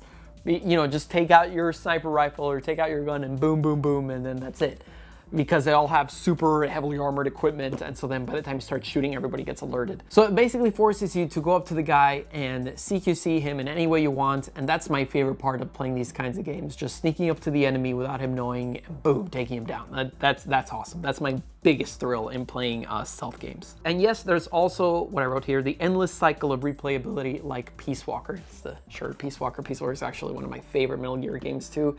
So that replayability, I just love how the gameplay feeds into the mother base system so well. So when after you do your mission, you recruit your soldiers, you go back to mother base, and then you play around with them. You know, you manage your soldiers, you see what you're going to spend your GMP on, you see how things are going at the base, you send them off into different missions, and then you want to develop this certain equipment that you want, but you need this, and so then you go back and then you play more missions. So it just keeps you going and going and going and going. And the fact that you can replay any mission that you want at any given point without having to replay it linearly like in all the other Metal Gear games, that I think is a great benefit to the game as well. You can just always go back to replay that section that you really loved instead of having to go through the entire game again. And yeah, it was so responsive, intuitive, fun, dynamic. I just wrote all these great things about it. And I wrote here too, why is infiltrating so fun? So I feel like infiltration in this game is so incredibly fun because you just never know what you're gonna get. And you're always improvising, and you're always kind of adapting to what is being thrown at you. Like maybe you were supposed to take this guard out, so now you have to adapt your strategy because he's bringing in his buddies. So now you have to take out 4 guards instead of 1 guard, but then there's another guy up there, and then he's looking at you. Like there's always all these different things that add to it. And then the coolest thing too is that for a while, you know, if you want to make up your very own mission, you can. And I did that several times of being like, I'm just gonna go and try to take every single resource available in this base and take out every single guard as well. So I can so not only will I get the resources, but I'll also get the guards too. And that's incredibly fun too. You don't even have to play the designated side missions or the designated main missions to have fun with the game. It's just your sandbox. Oh, and this is pretty funny. So as you all know, in this iteration of Metal Gear Solid 5 Phantom Pain, I haven't even shown the games here. So here's Metal Gear Solid 5 The Phantom Pain, and here's the Steelbook edition that comes with it if you get the, what was it called? Like the super special edition of the game, the one that comes with the bionic arm. I actually did an unboxing of that if you want to see it as well. So as you all know, in this one, I'll go into this later a little bit. You're playing as Venom Snake, which is actually another snake. It's not Big Boss. So in order to differentiate that, Kojima did give him a new look. So in other words, gone is a bandana, and I know that was since the end of Peace Walkers when he took off the bandana. Now he has no bandana in Ground Zeroes. Just, you know, this side of the box, that's Phantom Pain. So he took off the bandana, and he actually has this horn over here, and he also has a ponytail instead of his traditional mullet. Now, as I was playing through the game, I've never been a huge fan of that look. I don't really like the horn protruding through there, and I don't like the ponytail. I much prefer the mullet. So it was really exciting for me to find out in one of the early gameplay videos that they were using teasing the game that it is possible to get the bandana in this game and to equip the bandana. So it was pretty intense for me to find out how to get the bandana because I wanted to get it as quick as possible, but without spoiling the game for myself. So I had to be really careful with the forums and stuff that tell you how to get it. But luckily, the Metal Gear community, we're all a bunch of nice dudes. So we always make special care that we're not going to be spoiling the game for other people. So when I saw on the forums, people were like, oh, please no spoilers, no spoilers. And they were like, no, just get to this particular mission and then you'll obtain the thing necessary to be able to develop it. Like they didn't say any plot details or exactly what mission that was, just a mission number. So I played it all through to get to that mission. What was it? I think it was like 30 something, 39 maybe? I don't remember which one it was in particular. It was one of the maybe side missions. I don't remember, it was a while ago. But I finally got to that mission and then I got the bandana, but then it was like, oh, now you need to develop this guy. Now you need to get a certain amount of resources. Now you get a certain amount of level in this level and what was the 2 levels? I think it was your R&D and your medical. I think the R&D and the medical branch, if I'm not mistaken, had to be the ones that you had to level up to a certain extent to be able to begin development on the bandana. So I remember I played like 6 or 7 hours of my gameplay time of this game, which by the way, I don't think I even covered this, but yeah, I played the game for about 160 hours. So I have invested a considerable chunk of my time playing this game. So I would say like 6 or 7 hours, not exaggerating, was what I took to get this bandana because I really wanted it as quickly as possible. And you're not supposed to get it until really late in the game, but I got it as soon as I got that item. I wanted to play all the other rest of the game with the bandana. So I shuffled around my guys. I like lowered the level in all the other departments just so I could get my R&D up. And then I waited for a while. This is actually when I found out that the game has a sort of pseudo real-time component to it. Like if you're wondering why a couple of your guards just forever stay in the prison, you're like, oh my God, one is you should always be getting rid of the people that are just like taking up space that don't go into a certain category, because if those people stay in like a standby, none of your guards in the prison are gonna go into standby. So always be deleting people in standby to make sure all the guards from the prison go into being able to assign them to places. Once I figured out that that was real time, I would just leave the PlayStation 4 running and just let it there for like an hour or two, so then all the guys could come out and then I could assign them to level the bandana up. And then finally, we'll get to the place where I could get the bandana. And then finally, I got it. I was so excited to play with that bandana, and I actually played with the Ground Zeroes. I think you can see it there with the Ground Zeroes outfit too.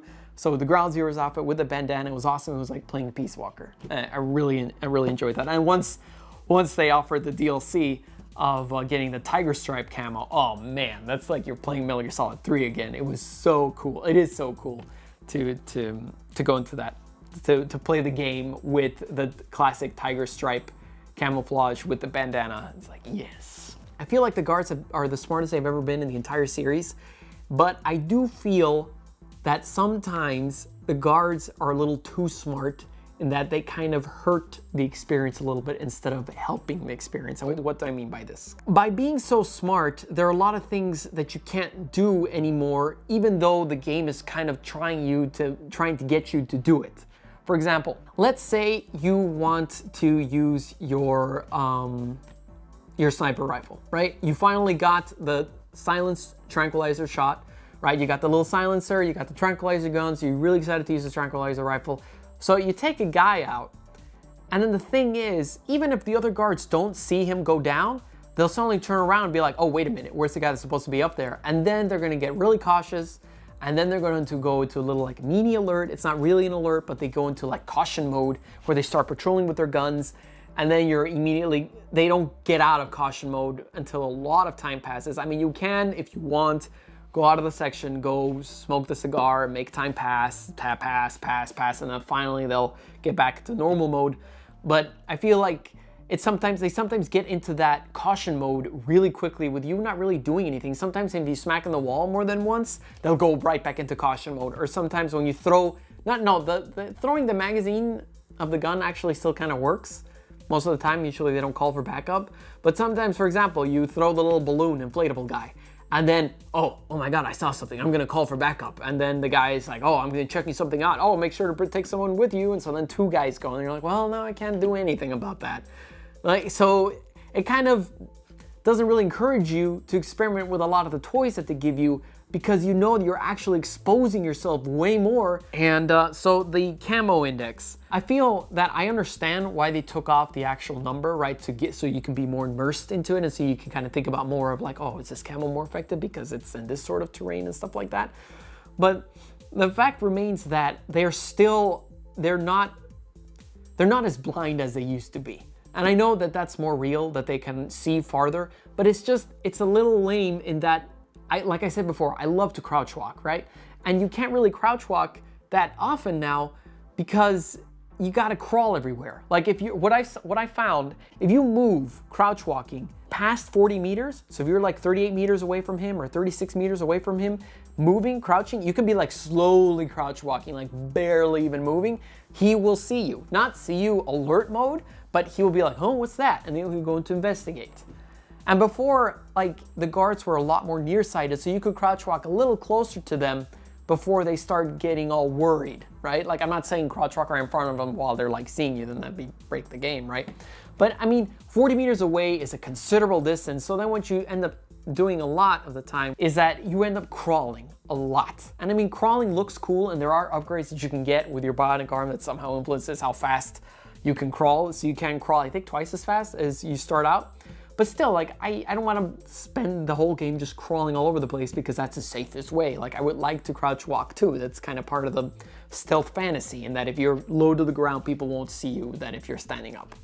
So I felt like by making them so smart and by taking away your camo index, you're kind of left in a place where you want to be really safe, right? And rather be safe than sorry. And to be safe, the safest way to play is to just crawl all over the place. And for me, that's not incredibly exciting because it's very slow and you really can't do anything while you're on the ground except take pot shots. So that's why I felt like the guards sometimes were a little bit too intelligent. And I feel like something that should have definitely returned was the fact that they used to call for backup, like in Metal Gear Solid 2. Like, if a guard would see you, he would be alerted, right? And you get the alert, but then you wouldn't get a bunch of soldiers swarming in on your location unless he called for backup on the walkie-talkie. And not only did he have to bring the walkie-talkie to his head, he had to start speaking and he had to say there was something wrong. So in Metal Gear Solid 5, they took that out. And what happens is that when you're spotted and you don't take the guard out, he will immediately sound the alert automatically. And guards will start swarming to your location automatically. He doesn't need to take out a walkie-talkie. Nothing of that needs to happen. He will just immediately trigger an alert somehow, like telepathically. So I felt like, if anything, this would be the perfect game to bring back that mechanic that he has to take out the walkie-talkie again. And I feel like that would have even been like better than the whole like give you slow motion time to take the guy out. Because that, you know, if they're giving you already a little bit of time to take the guy out in slow motion, might as well give you a little bit of time to take the guy out with a walkie-talkie. Because at least you feel better about yourself that, well, I was able to aim to the walkie-talkie really quickly. I was able to get to him quicker than, well, the game just decided to hold my hand and give me 5 extra seconds to shoot him in the head, right? So I feel like an adjustable difficulty would have been good in this game, just like in all the other games, that there's a very easy, normal, extreme, European extreme, all that stuff. And in this game, what happens is that there's an adjustable difficulty within the game itself, in that it's kind of determines how you play and then the guards react accordingly. So in other words, let's say that you take a lot of pot shots, the guards are going to start wearing a bunch of helmets, so you can't take pot shots as easily. Or let's say that you go in and just guns a-blazing, they're going to start wearing body armor, right? Or another, I don't remember exactly what you have to do, but they're going to start putting more landmines. And you can send your teams to go and take out the people in these little side missions, and then they will reduce the amount of helmets or reduce the amount of shotguns or whatever. But it's just really not exactly the same as adjusting the difficulty, in that it would have been cool, for example, to just how blind the guards would be, which is really what the difficulties were in the previous games. Like in European Extreme, if you would be across the map and the guard is facing your direction, he's gonna see you, no matter what. He's gonna see you, whereas in the lower difficulties, you have that little bit away that if you look straight in your direction, but you're actually, let's say, 60 meters away, he's not even gonna see anything there, right? A thing about the game is that I've always wondered too why stuff would take a while to develop. Like if you say develop this, and then some things are instantaneous, but other things are like, oh, this is gonna take 1 hour, or this is gonna take 2 hours, and you're like, why? Just give me the thing already, I earned it. Just like it was in Peace Walker. If you got enough stuff in Peace Walker, GMP I think it was still in Peace Walker, you would automatically get it. Like, no questions asked. But here, like, you gotta wait, and then I didn't actually test this for myself, but I did read that you could buy tokens online for real money to be able to speed that process up, and I was like, oh, well, you know, easy way to make some bucks. But yeah, I just feel like, you know, there's other ways to get money out that don't involve just slowing down the game on purpose. So, oh yeah. So I feel like, like I discussed extensively, the gameplay works amazingly well in outside areas. Like anything that you're infiltrating outside, or like the big compounds, I feel it works excellent, everything about the gameplay. But once you go inside into a smaller area, like one of the little houses, or once you go into the big house where Code Talker was hiding out on the bottom, like there's where you kind of see where the gameplay doesn't really work that well with the guards, because since the guards are so hyper aware and so hyper intelligent all the time, it's really easy to get spotted. You just open the door and the guy will be like, hey, what are you doing? Boom, alert. You know, like, and you didn't do anything. It's not like you can like peek underneath the door or stuff like that with like Splinter Cell style. Like, I feel like the game was definitely designed for those large open environments, and whenever you get into a tiny environment, like one of the little shacks or that aforementioned house, it does fall apart a little bit. If you were just outside the reach of their vision, they wouldn't see you, but they would come to investigate that. And whenever you're inside that sweet spot, like you still have that in the outdoor areas, so that 40 meter sweet spot, it would actually be like literally 40 meters. Once you're indoors, chances are 40 meters is like the length of the actual thing, so they'll spot you right away. In short, the guards are simply too perceptive. So another thing I've written down here is that in Metal Gear Solid 3, it was really easy to change camouflage. You just have to go to the start menu, change your camouflage, and bam, you got a brand new one. And here, it's a little silly in just how long it takes to change the camouflage, that you have to call the supply drop, wait for the supply drop, have it come down to you, and it also costs you GMP. So it's like in a game that forces you that you have to be changing camouflage. If you really want to stay hidden as best as possible, you're gonna have to be changing camouflage. Why would it like penalize you so much? And why would it make it so long and tedious to get the different camouflage that it used to be so easy in Metal Gear Solid 3 and Metal Gear Solid 4 would just be automatic, right? But I mean, I'm not saying it has to be automatic, but it would be nice to just like split the difference. Maybe you could take 2 camouflages with you, you know, like in case you bring a sneaking suit, and then you also bring one of the camouflages for the environment, just so you can switch between the two instead of having to call in, wait, and then it comes to you. So this brings me to the demon points system, and I feel that that system is a little flawed in that not only do I feel like if you're playing the fall of Big Boss, right? Because we didn't know that this was Venom Snake. Well, this guy's actually Big Boss, but this guy is not Big Boss. He's another guy. I'll get to that later. I know that he says that he is Big Boss. The both of them are Big Boss. I'll get to that later. But he is, for all intents and purposes, another snake, the fifth snake, right? Venom Snake. But we didn't know that back then, right? We thought it was Big Boss. So if this was a game about his downfall, about him turning into the bad guy that he is in Metal Gear 1 and 2, then why are we still being penalized for behaving like a bad guy? Why, whenever you kill somebody, it actually makes your horn grow bigger and there's nothing you can do to bring that? Well, yes, you can offset it by not killing people and by doing good things and it grows back, but I feel like why would you punish the player so much for killing people in a game where it's supposed to be about turning into that bad guy that you turn into, right? And yes, there's a physical manifestation of becoming a demon, but you just end up not looking that good with this giant Triceratops horn popping out of you. Or if you're washed in blood too, if you kill too many people, and then you can't even wash the blood off unless you build a nuke and sell it. I think I haven't done that stuff yet, but apparently you get a lot of hero points or demon points depending on building the nuke or selling the points, stuff like that. You just have to, why penalize the player so much just for playing around a bit?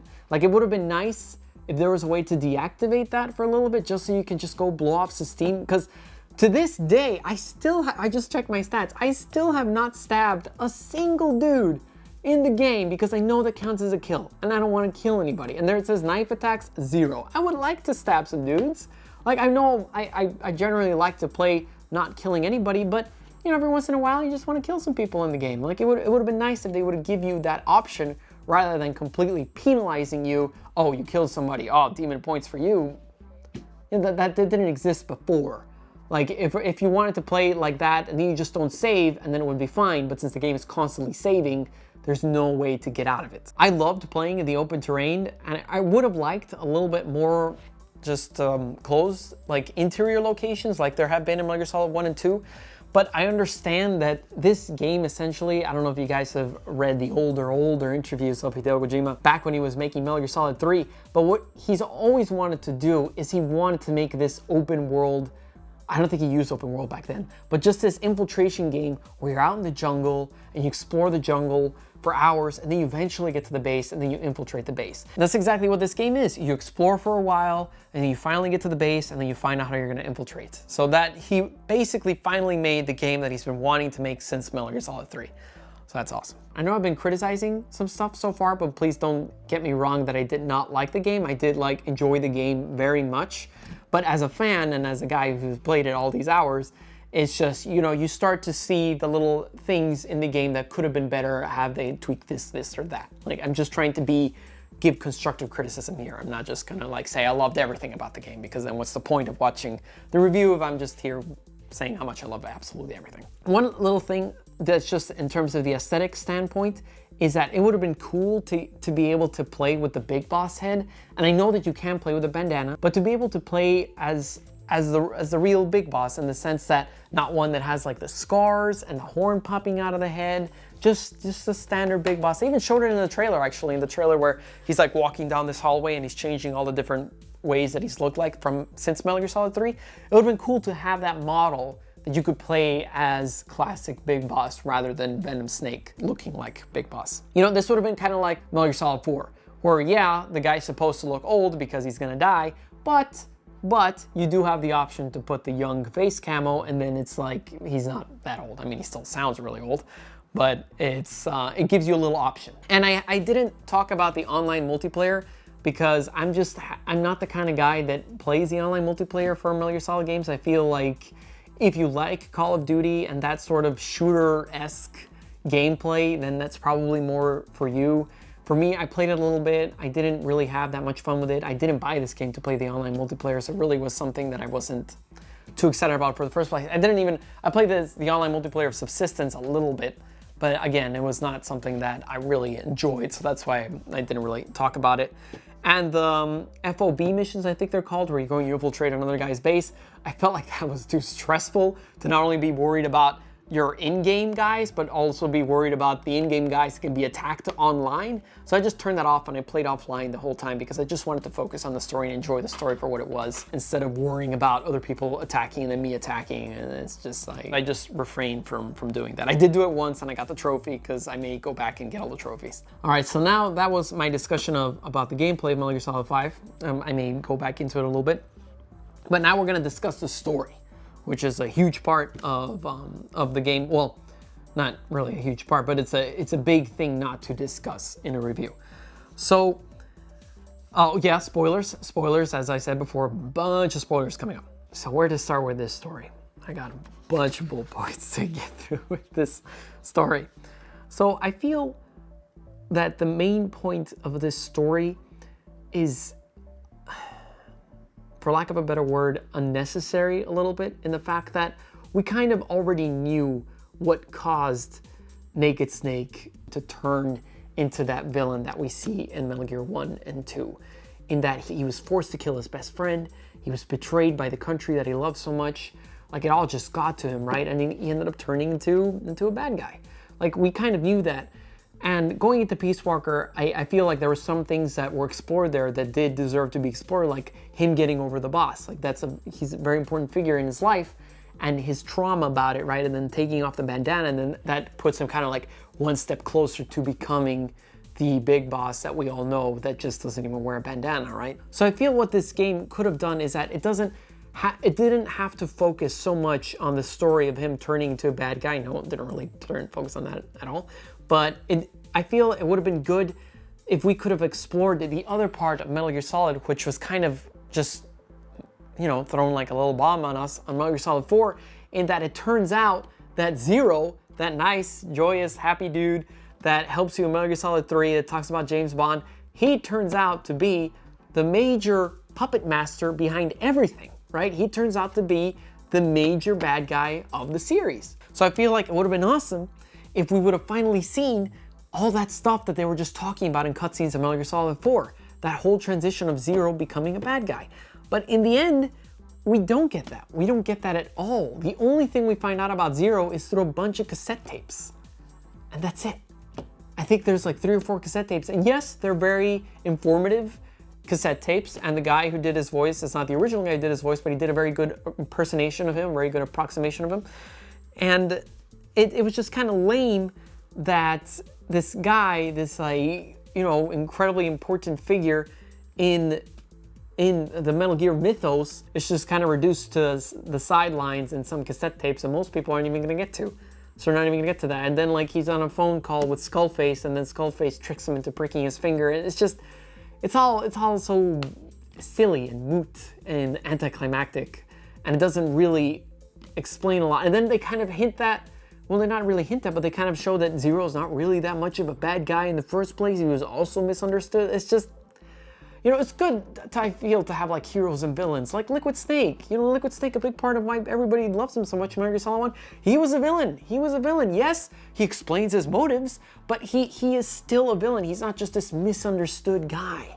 Like they try to make everybody be a misunderstood individual. No, just be a villain. It's just more entertaining, more dramatic that way. So yeah, that goes to Skullface. I feel like Skullface is the most horrible, lame villain in the entire series. That XOF was created to overlook Fox is just so forced and unnecessary. It's like, why would they create this guy? And then he's just not that intimidating. I mean, I know he looks with the Skullface, and then he puts a little Zorro mask, and then his voice is just so cartoonish. It's like a Saturday morning G.I. Joe cartoon. And there's no personality behind it, and there's no real driving force behind it. I mean, I know we've had slightly cartoonish voices before, like Revolver Ocelot. He's over the top, but he's an awesome character. And it totally fit him. We're not talking about the Revolver Ocelot in this game, but like the Revolver Ocelot in Metal Gear Solid 2 or 1, or even in Metal Gear Solid 4. I know he's Liquid Ocelot there, but that sort of performance, that even though it was a very like over-the-top voice, it didn't just sound cartoony and canned. And I felt like that's how Skullface's voice sounded. His evil plan of creating the Metal Gear and then to inspire fear, and then having this kid to control it telepathically, and then he's like, surprised when the kid revolts kind of against him, and then he ends up getting trampled by the Metal Gear, and you don't even have a final battle with him, and then you're just forced to shoot him with a shotgun while he's there pinned down by metal. Like, I mean, personally, like I told you guys, I don't really like killing people that much in the games. Personally, I like to play the game non-lethally, right? So when he was there and he was just lying there, just absolutely helpless, and with the thing on him bleeding out of the mouth and then begging to get shot, like, man, that didn't feel good at all. And maybe that was the point. Maybe that was the point, for you not to feel heroic at all. But still, it's just, it would have been nice to at least you put him there. Like, if they wanted to have that moment of it not feeling that great, at least you put him there. Like, for example, with the battle with the boss, I mean, this becomes nowhere near close. At Metal Gear Solid 3, you take her down, and then you are the one that have to pull the trigger, and you feel awful about it. But that had a whole dramatic build to it, and you actually got to take her down. Like with this guy, he gets taken down in a cutscene, and all you have to do is, I think, press R1, and then bam, he's dead. Like, you don't get any satisfaction out of it. And maybe again, like you could argue, like, oh, that was the point of not getting satisfaction out of that. But at the end of the day, it's a game, and you're supposed to like feel that connection with the game. And I felt like that connection was kind of missing with that moment. Let's talk a little bit about Quiet. I feel she's very attractive, and that's because she's actually based on a real person. She's also an actress. I was lucky enough to meet her, and I feel like her character in the game, I know her name is Quiet, so she's not going to speak unless she spoke a little bit at the end, but it would have been cool to let her, I guess it seems like contradicting myself here that I kind of liked her character, but I'm like, wish she would have spoken, but that's her whole essence of her character, is that she never speaks. But I guess what I wanted to say is that it would have been cool to see another badass female character like there's been throughout the series, just like Meryl or Sniper Wolf or Eva or Naomi Hunter or Mei Ling. Like they're all special and unique and memorable and cool in their own way. And I felt like Quiet as a character, yeah, I mean, she's very noble, right? Because she was essentially risking her life, right? She basically, I mean, supposedly got herself killed because of the parasites or whatever, but you know, depending on what theories you read up on, she wasn't actually gonna get killed by the parasites because she had no lungs, or like, she was risking her life to save Snake, right? And she also risked her life to go get the little thing that that Eli dropped in the thing on Mother Base. Like, she's very noble, right? And she's very loyal, but you don't really know a lot about her because she's quiet all the time. It would have been cool to just, she could speak. And I know that's part of her character, but it would have been cool to have a character that her entire trait was not just, she's just really hot and she can't talk. Like, you know, all the other female characters are also really hot, but they also have really cool personalities too. And I know that Quiet does have a personality, it's just not that easy to see it shine through because she can't speak. I mean, I touched on this a little bit, but I was just so angry when they took her away from you. I was just, I vented about it extensively on my ending analysis, and I know I talked about it before, but yeah, if you want to see it, you can click right there. In that one, I go into in depth what I feel about the whole twist of Venom Snake and Big Boss and all of that. I talk about that, I think, for like 40 minutes. So if you want to hear that, you're welcome to go that. I mean, I'll get into it here as well, in case you don't want to go see another video right now. But for the more extensive, detailed review about the ending, you can see that. And Ocelot, I feel like I've always enjoyed the character of Revolver Ocelot. I think he's awesome, and I think he's an incredible linch point in the series, that he's always there. And he usually makes some sort of incredible statement at the end of the Metal Gear Solid the end of the Metal Gear Solid entries. And I feel that in this entry, it wasn't just the fact that they changed the voice actor. Like, the fact that they just changed his entire personality. He was no longer that crazy, sadistic, sardonic guy that we had come to know and love. Like, he was just this completely subdued, chillaxed guy on Mother Base that would be like, no, man, like, it's cool. You know, you can bring Quiet. It's cool, man. Don't get so angry, Miller. Like, just bring him on. It's cool. Oh, hey, Snake, that's a nice plant. You should bring it back. You know, I think the plant will help us out. Like, he was just a cool dude, but he was not the Ocelot that we all knew from the previous games. He seemed like a completely different character. I mean, he dressed like him, but he didn't act like him.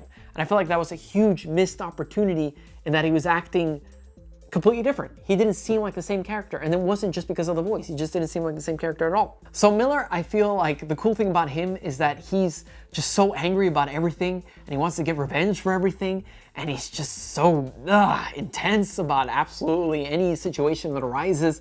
That's the cool part about him, is that at least you saw why he was so angry, right? And at least you understood him, and he felt like the same guy that you had come to know from Peace Walker, and even from like kind of Liquid's impersonation of him in Metal Gear Solid 1. So it was cool to see him go full circle, and I feel like at the very, very end, when Ocelot is telling Master Miller about, oh, hey, by the way, like this guy wasn't the real big boss, it was this other guy, and so then there was da-da-da-da-da, and so then he's like, oh, you know what, I'm really glad you told me that, because now I'm gonna do my best to make sure that his sons overthrow him, to make sure Solid Snake is superior to Big Boss. I'm going to make sure of that. And that explains why he would have trained him at some point, or at least spoken to him or become friends with him in Metal Gear Solid 1 when Solid Snake calls him. He's like, oh, Master Miller, oh my God. Like, that explains why he would be so closely connected to him when he should have been closely connected to his father, not Solid Snake, right?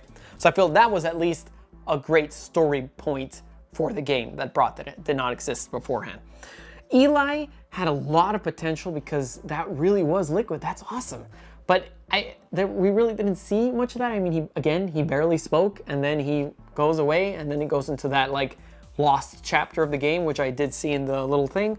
But you didn't really get to know him a lot, and being, you know, one of the few returning characters from the original, it would have been cool to see him as a kid, more of his personality, get more interaction between him and Snake.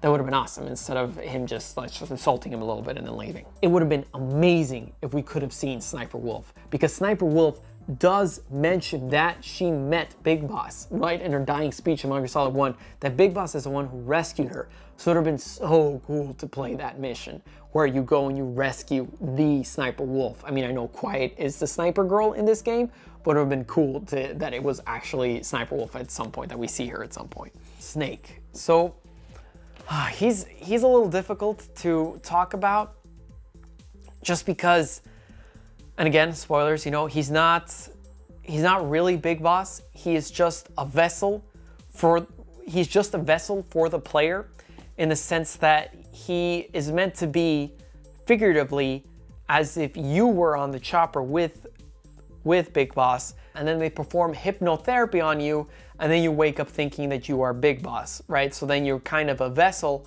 and in other words, he's not going to speak a lot, right? He's just going to be kind of like a silent protagonist. And I felt like that kind of, it really took away so much from the character, because, you know, both Solid Snake and Naked Snake, they're really chatty characters. Both of them. They say a lot about many things. They always speak their mind about everything, practically. And it was just so sad that, you know, such a verbose character was turned into this really boring vessel. And I know a lot of people criticize Kiefer Sutherland's performance, and I feel like part of it had to do with that he was playing a vessel. He was playing somebody interpreting Big Boss. Because if you hear his voice during the Big Boss tapes, where you actually hear the truth, right? He sounds very different. He sounds alive. Well, I think that's the best way to put it. He sounds alive in those tapes, and I feel like that could have been a Big Boss that he could have played that would have been really entertaining to see. Obviously, I do prefer David Hayter. I feel like David Hayter is and always will be Solid Snake and Big Boss. But, you know, David Hayter was not in this game for reasons that he actually went into in an interview recently that he did with Game Informer. Extremely awesome video. You guys should go see it. He talks about a lot of things about why he wasn't involved with Metal Gear Solid 5. And I mean, personally, I'm a huge fan of David Hayter. I was lucky enough to meet him. I feel like he just nailed that interpretation of the character, and like nobody will be able to come close. Like, you remember Solid Snake so much because of that voice. That's the voice that I have practiced for so many years to be able to use on my Snakes on a Date series, or my Snakes vlog series, or Solid Snake versus Sam Fisher. Like, that is the voice that has become so like connected with the character, and I feel that they're inseparable. And I feel that no matter who ends up playing Snake in future installments or in future things, like, we will always remember and associate David Hayter's performance with that character, just like we always see Kevin Conroy as the perfect Batman or Peter Cullen as the perfect Optimus Prime. It doesn't matter who else would play it, like we would always associate that voice with that character. So I'm not going to go into this a lot because I already went into it in depth with that video I told you guys about of the ending analysis. But the twist that you are not playing as Big Boss, that you turn out to be playing as Venom Snake, as this guy that was made to look and act like Big Boss, I feel like I really didn't like it. I really would have liked to play as Big Boss. And I know you can pretend that you're still Big Boss, right?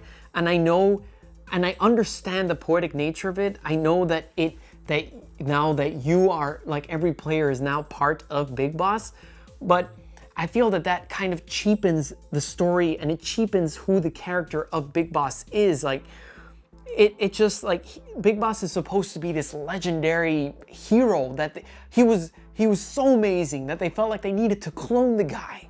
Like they felt like they needed to go and create other soldiers like him because he was just so perfect.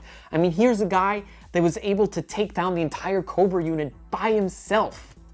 That's amazing. Or a guy that was able to take down Shagohod and countless other Metal Gears in Peace Walker. Like, he was able to do that by himself. He's a legendary soldier, right? He's supposed to be something that comes once in a lifetime.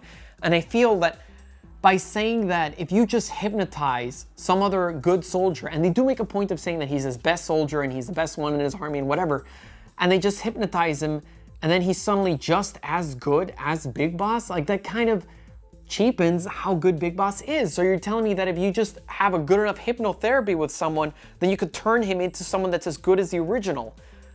I mean, even that was the kind of the point of Solid Snake and Liquid Snake, that they cloned them, but they were still different. And then here you're telling me that, like, just through hypnotherapy, he's just as good as the original Big Boss. I feel like he didn't go through all the same experiences as Big Boss is. Like, him having to kill his mentor is a huge part of what made him, right? And yeah, they probably implanted that memory into the guy too, but then at the end, like,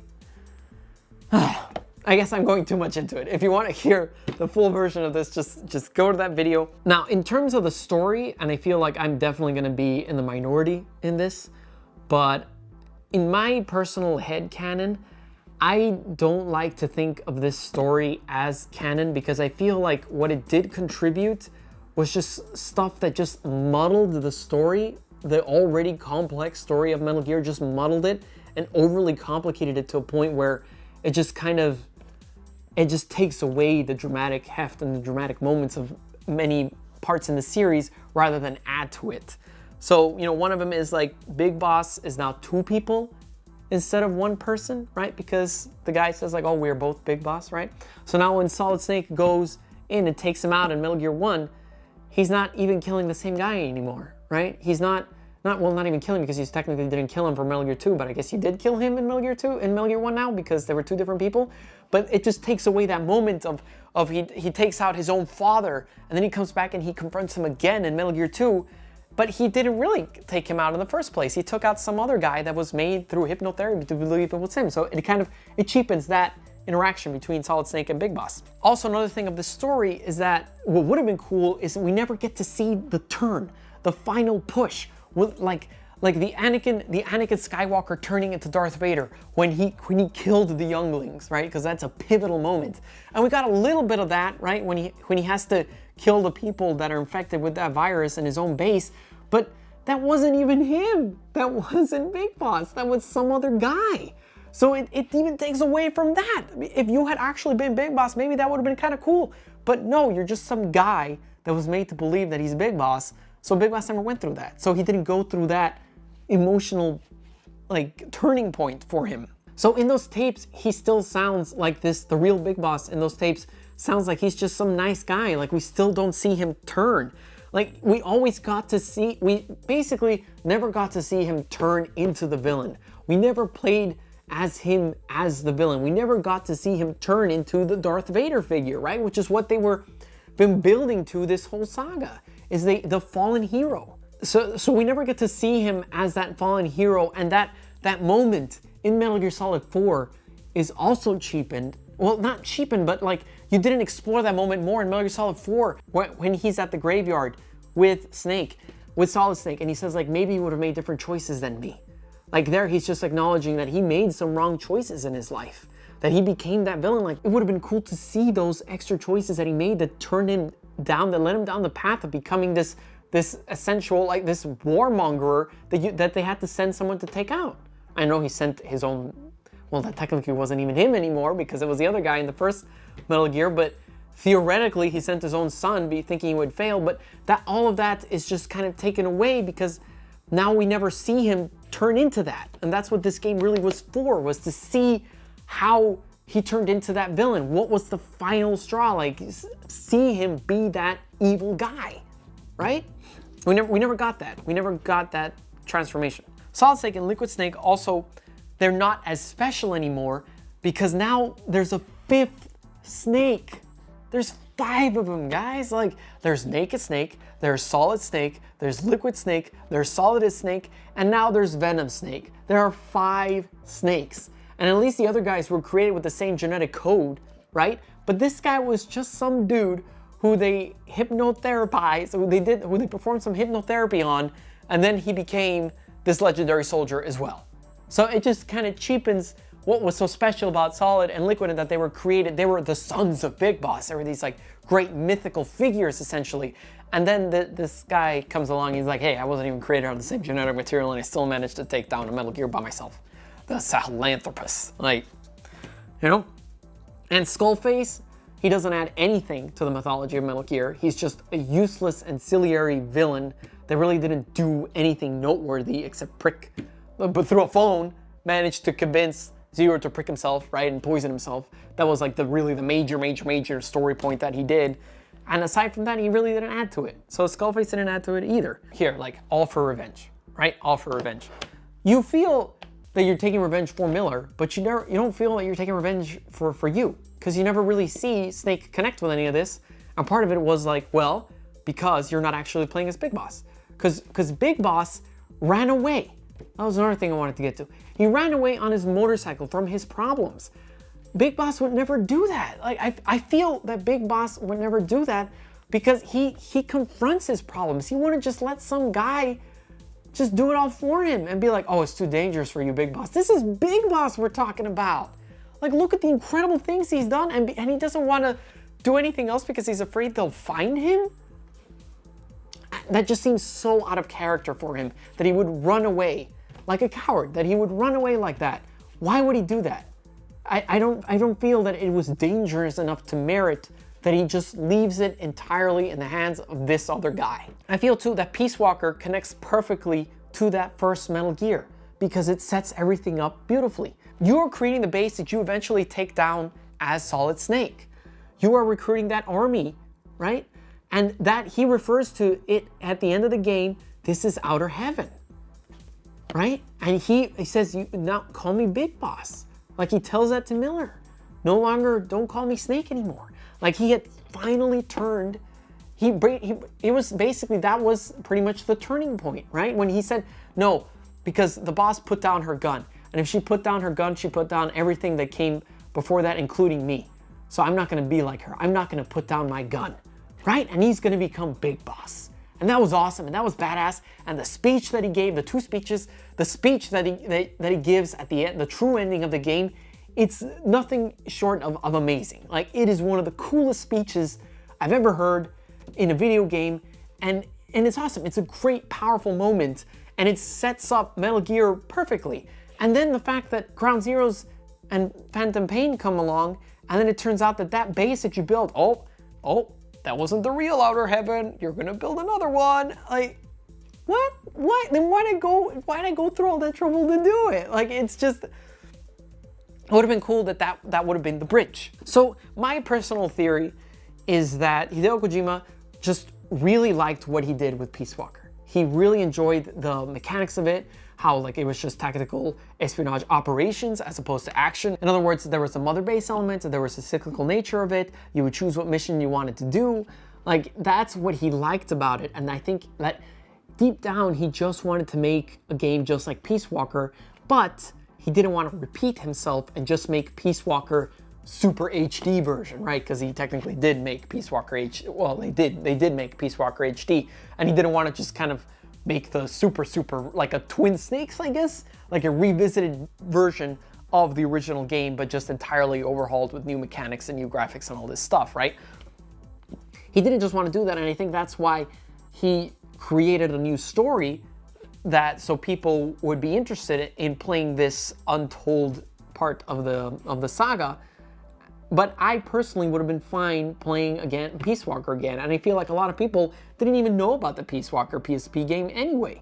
So he could have just called it something else and then still just taken out Peace Walker again, and we all would have bought it. All the Metal Gear fans would have still bought it, and the people that had never played another Metal Gear entry before would have probably bought it too. My brother and I both feel that the story, that the huge twist was just so foretold and so easy to see coming. I mean, my brother and I actually did a podcast, I think like 10 months before the game even came out, where the title of it it was something along the lines of, is Venom Snake not Big Boss? Question mark, right? Back then, and then we talked about that theory, and it wasn't just us. The entire Metal Gear community was talking about this theory that Venom Snake is not Big Boss. There was this other theory going around that he was actually Cyborg Ninja, well, not Cyborg Ninja, but Frank Yeager, right? And that, I mean, we talked about that in the video too, but we didn't think that he was going to turn out to be Gray Fox.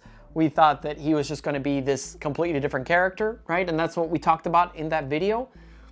We proposed a bunch of other crazy theories of why you're actually playing it. We thought there was like a VR mission at some point, and we proposed a lot of interesting stuff. But the fact that not only us, but the entire Metal Gear community was able to come up with this theory that Venom Snake is not Big Boss, and then lo and behold, Venom Snake is not Big Boss. Like, what kind of a twist was that?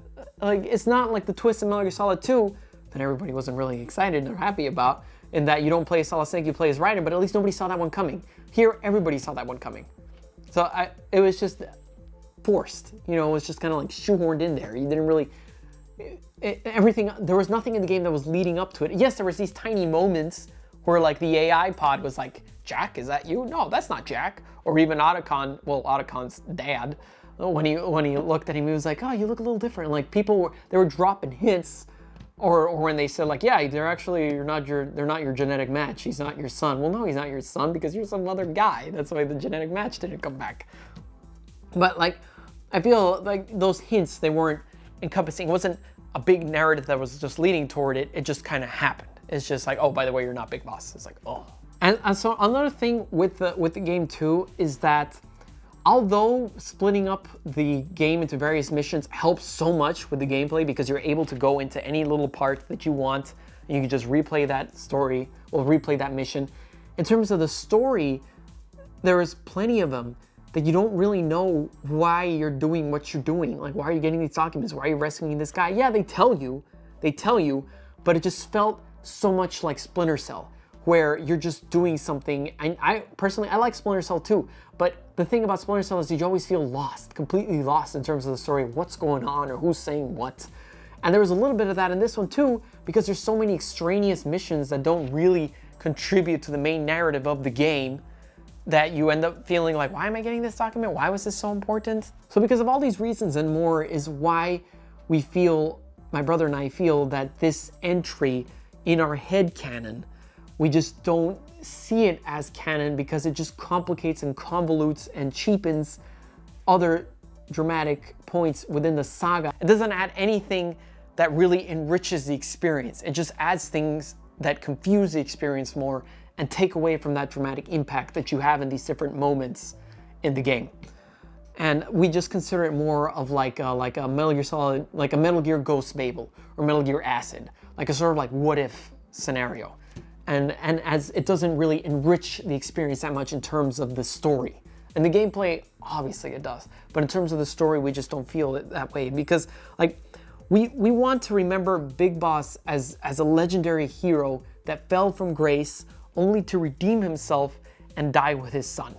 You know, just like it was in Star Wars. That is awesome. That is epic. That's memorable. That's amazing drama that stays with you, right?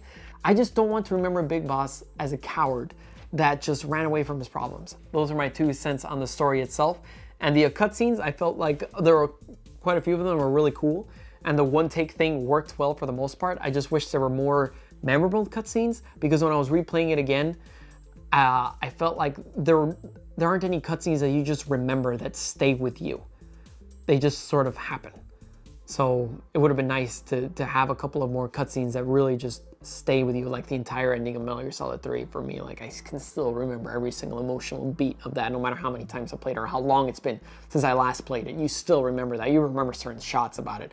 But with this one, I never felt that quite connected to the cutscenes. And they also primarily took place on Mother Base. It would have been nice to see other locations. We did occasionally see cutscenes take place in other locations, but mostly it was just Mother Base. So a couple closing remarks on Metal Gear Solid 5. I think the gameplay is brilliant, and I think it's the best that I've ever seen in the entire series. Just the fact that it's basically an infiltration simulator. Like, it's awesome to play, and I keep finding myself playing it again and again because it's just really fun. It's undeniably fun. It is so cool. And the story, I just felt like I just went through so extensively. I just felt so disappointed and let down with the story that there just could have been so much stuff that we could have explored that was just hinted at in the other games, and yet we just found this story that I felt didn't really add much to the lore. As a matter of fact, I feel like it complicated the lore, and I just wish the story would have turned out into something more. I wish the story would have turned out into something more memorable, into something we would like to revisit and see again. I do feel like the story is probably the weakest of the entire saga of Metal Gear, because, like, I mean, you compare this story to the stories of Metal Gear Solid 1 or 2 or 3 or 4, like, it's just nowhere near as memorable. So all in all, I sincerely loved the gameplay, and I felt like the story was incredibly weak, but I feel like just the perfect gameplay compensates for weaknesses in the story that I went through. I would like to add an aside here that plenty of my small issues with the gameplay of Metal Gear Solid 5 have been addressed by the incredible modding community. There are mods for the PC version of the game that let you adjust guard AI, equipment development times, camera options, camo index, demon points, mods that add more side missions, and perhaps best of all, mods that let you play with pretty much any version of Snake you want.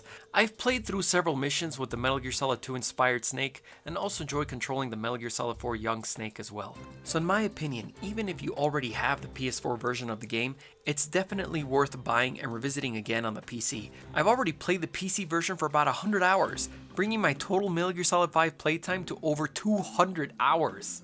And that brings me to the end of this review extravaganza. What are your thoughts on the games? Which is your favorite? Let me know in the comments below, and be sure to check out all the other Metal Gear videos I have on the channel. Subscribe, and see you next time.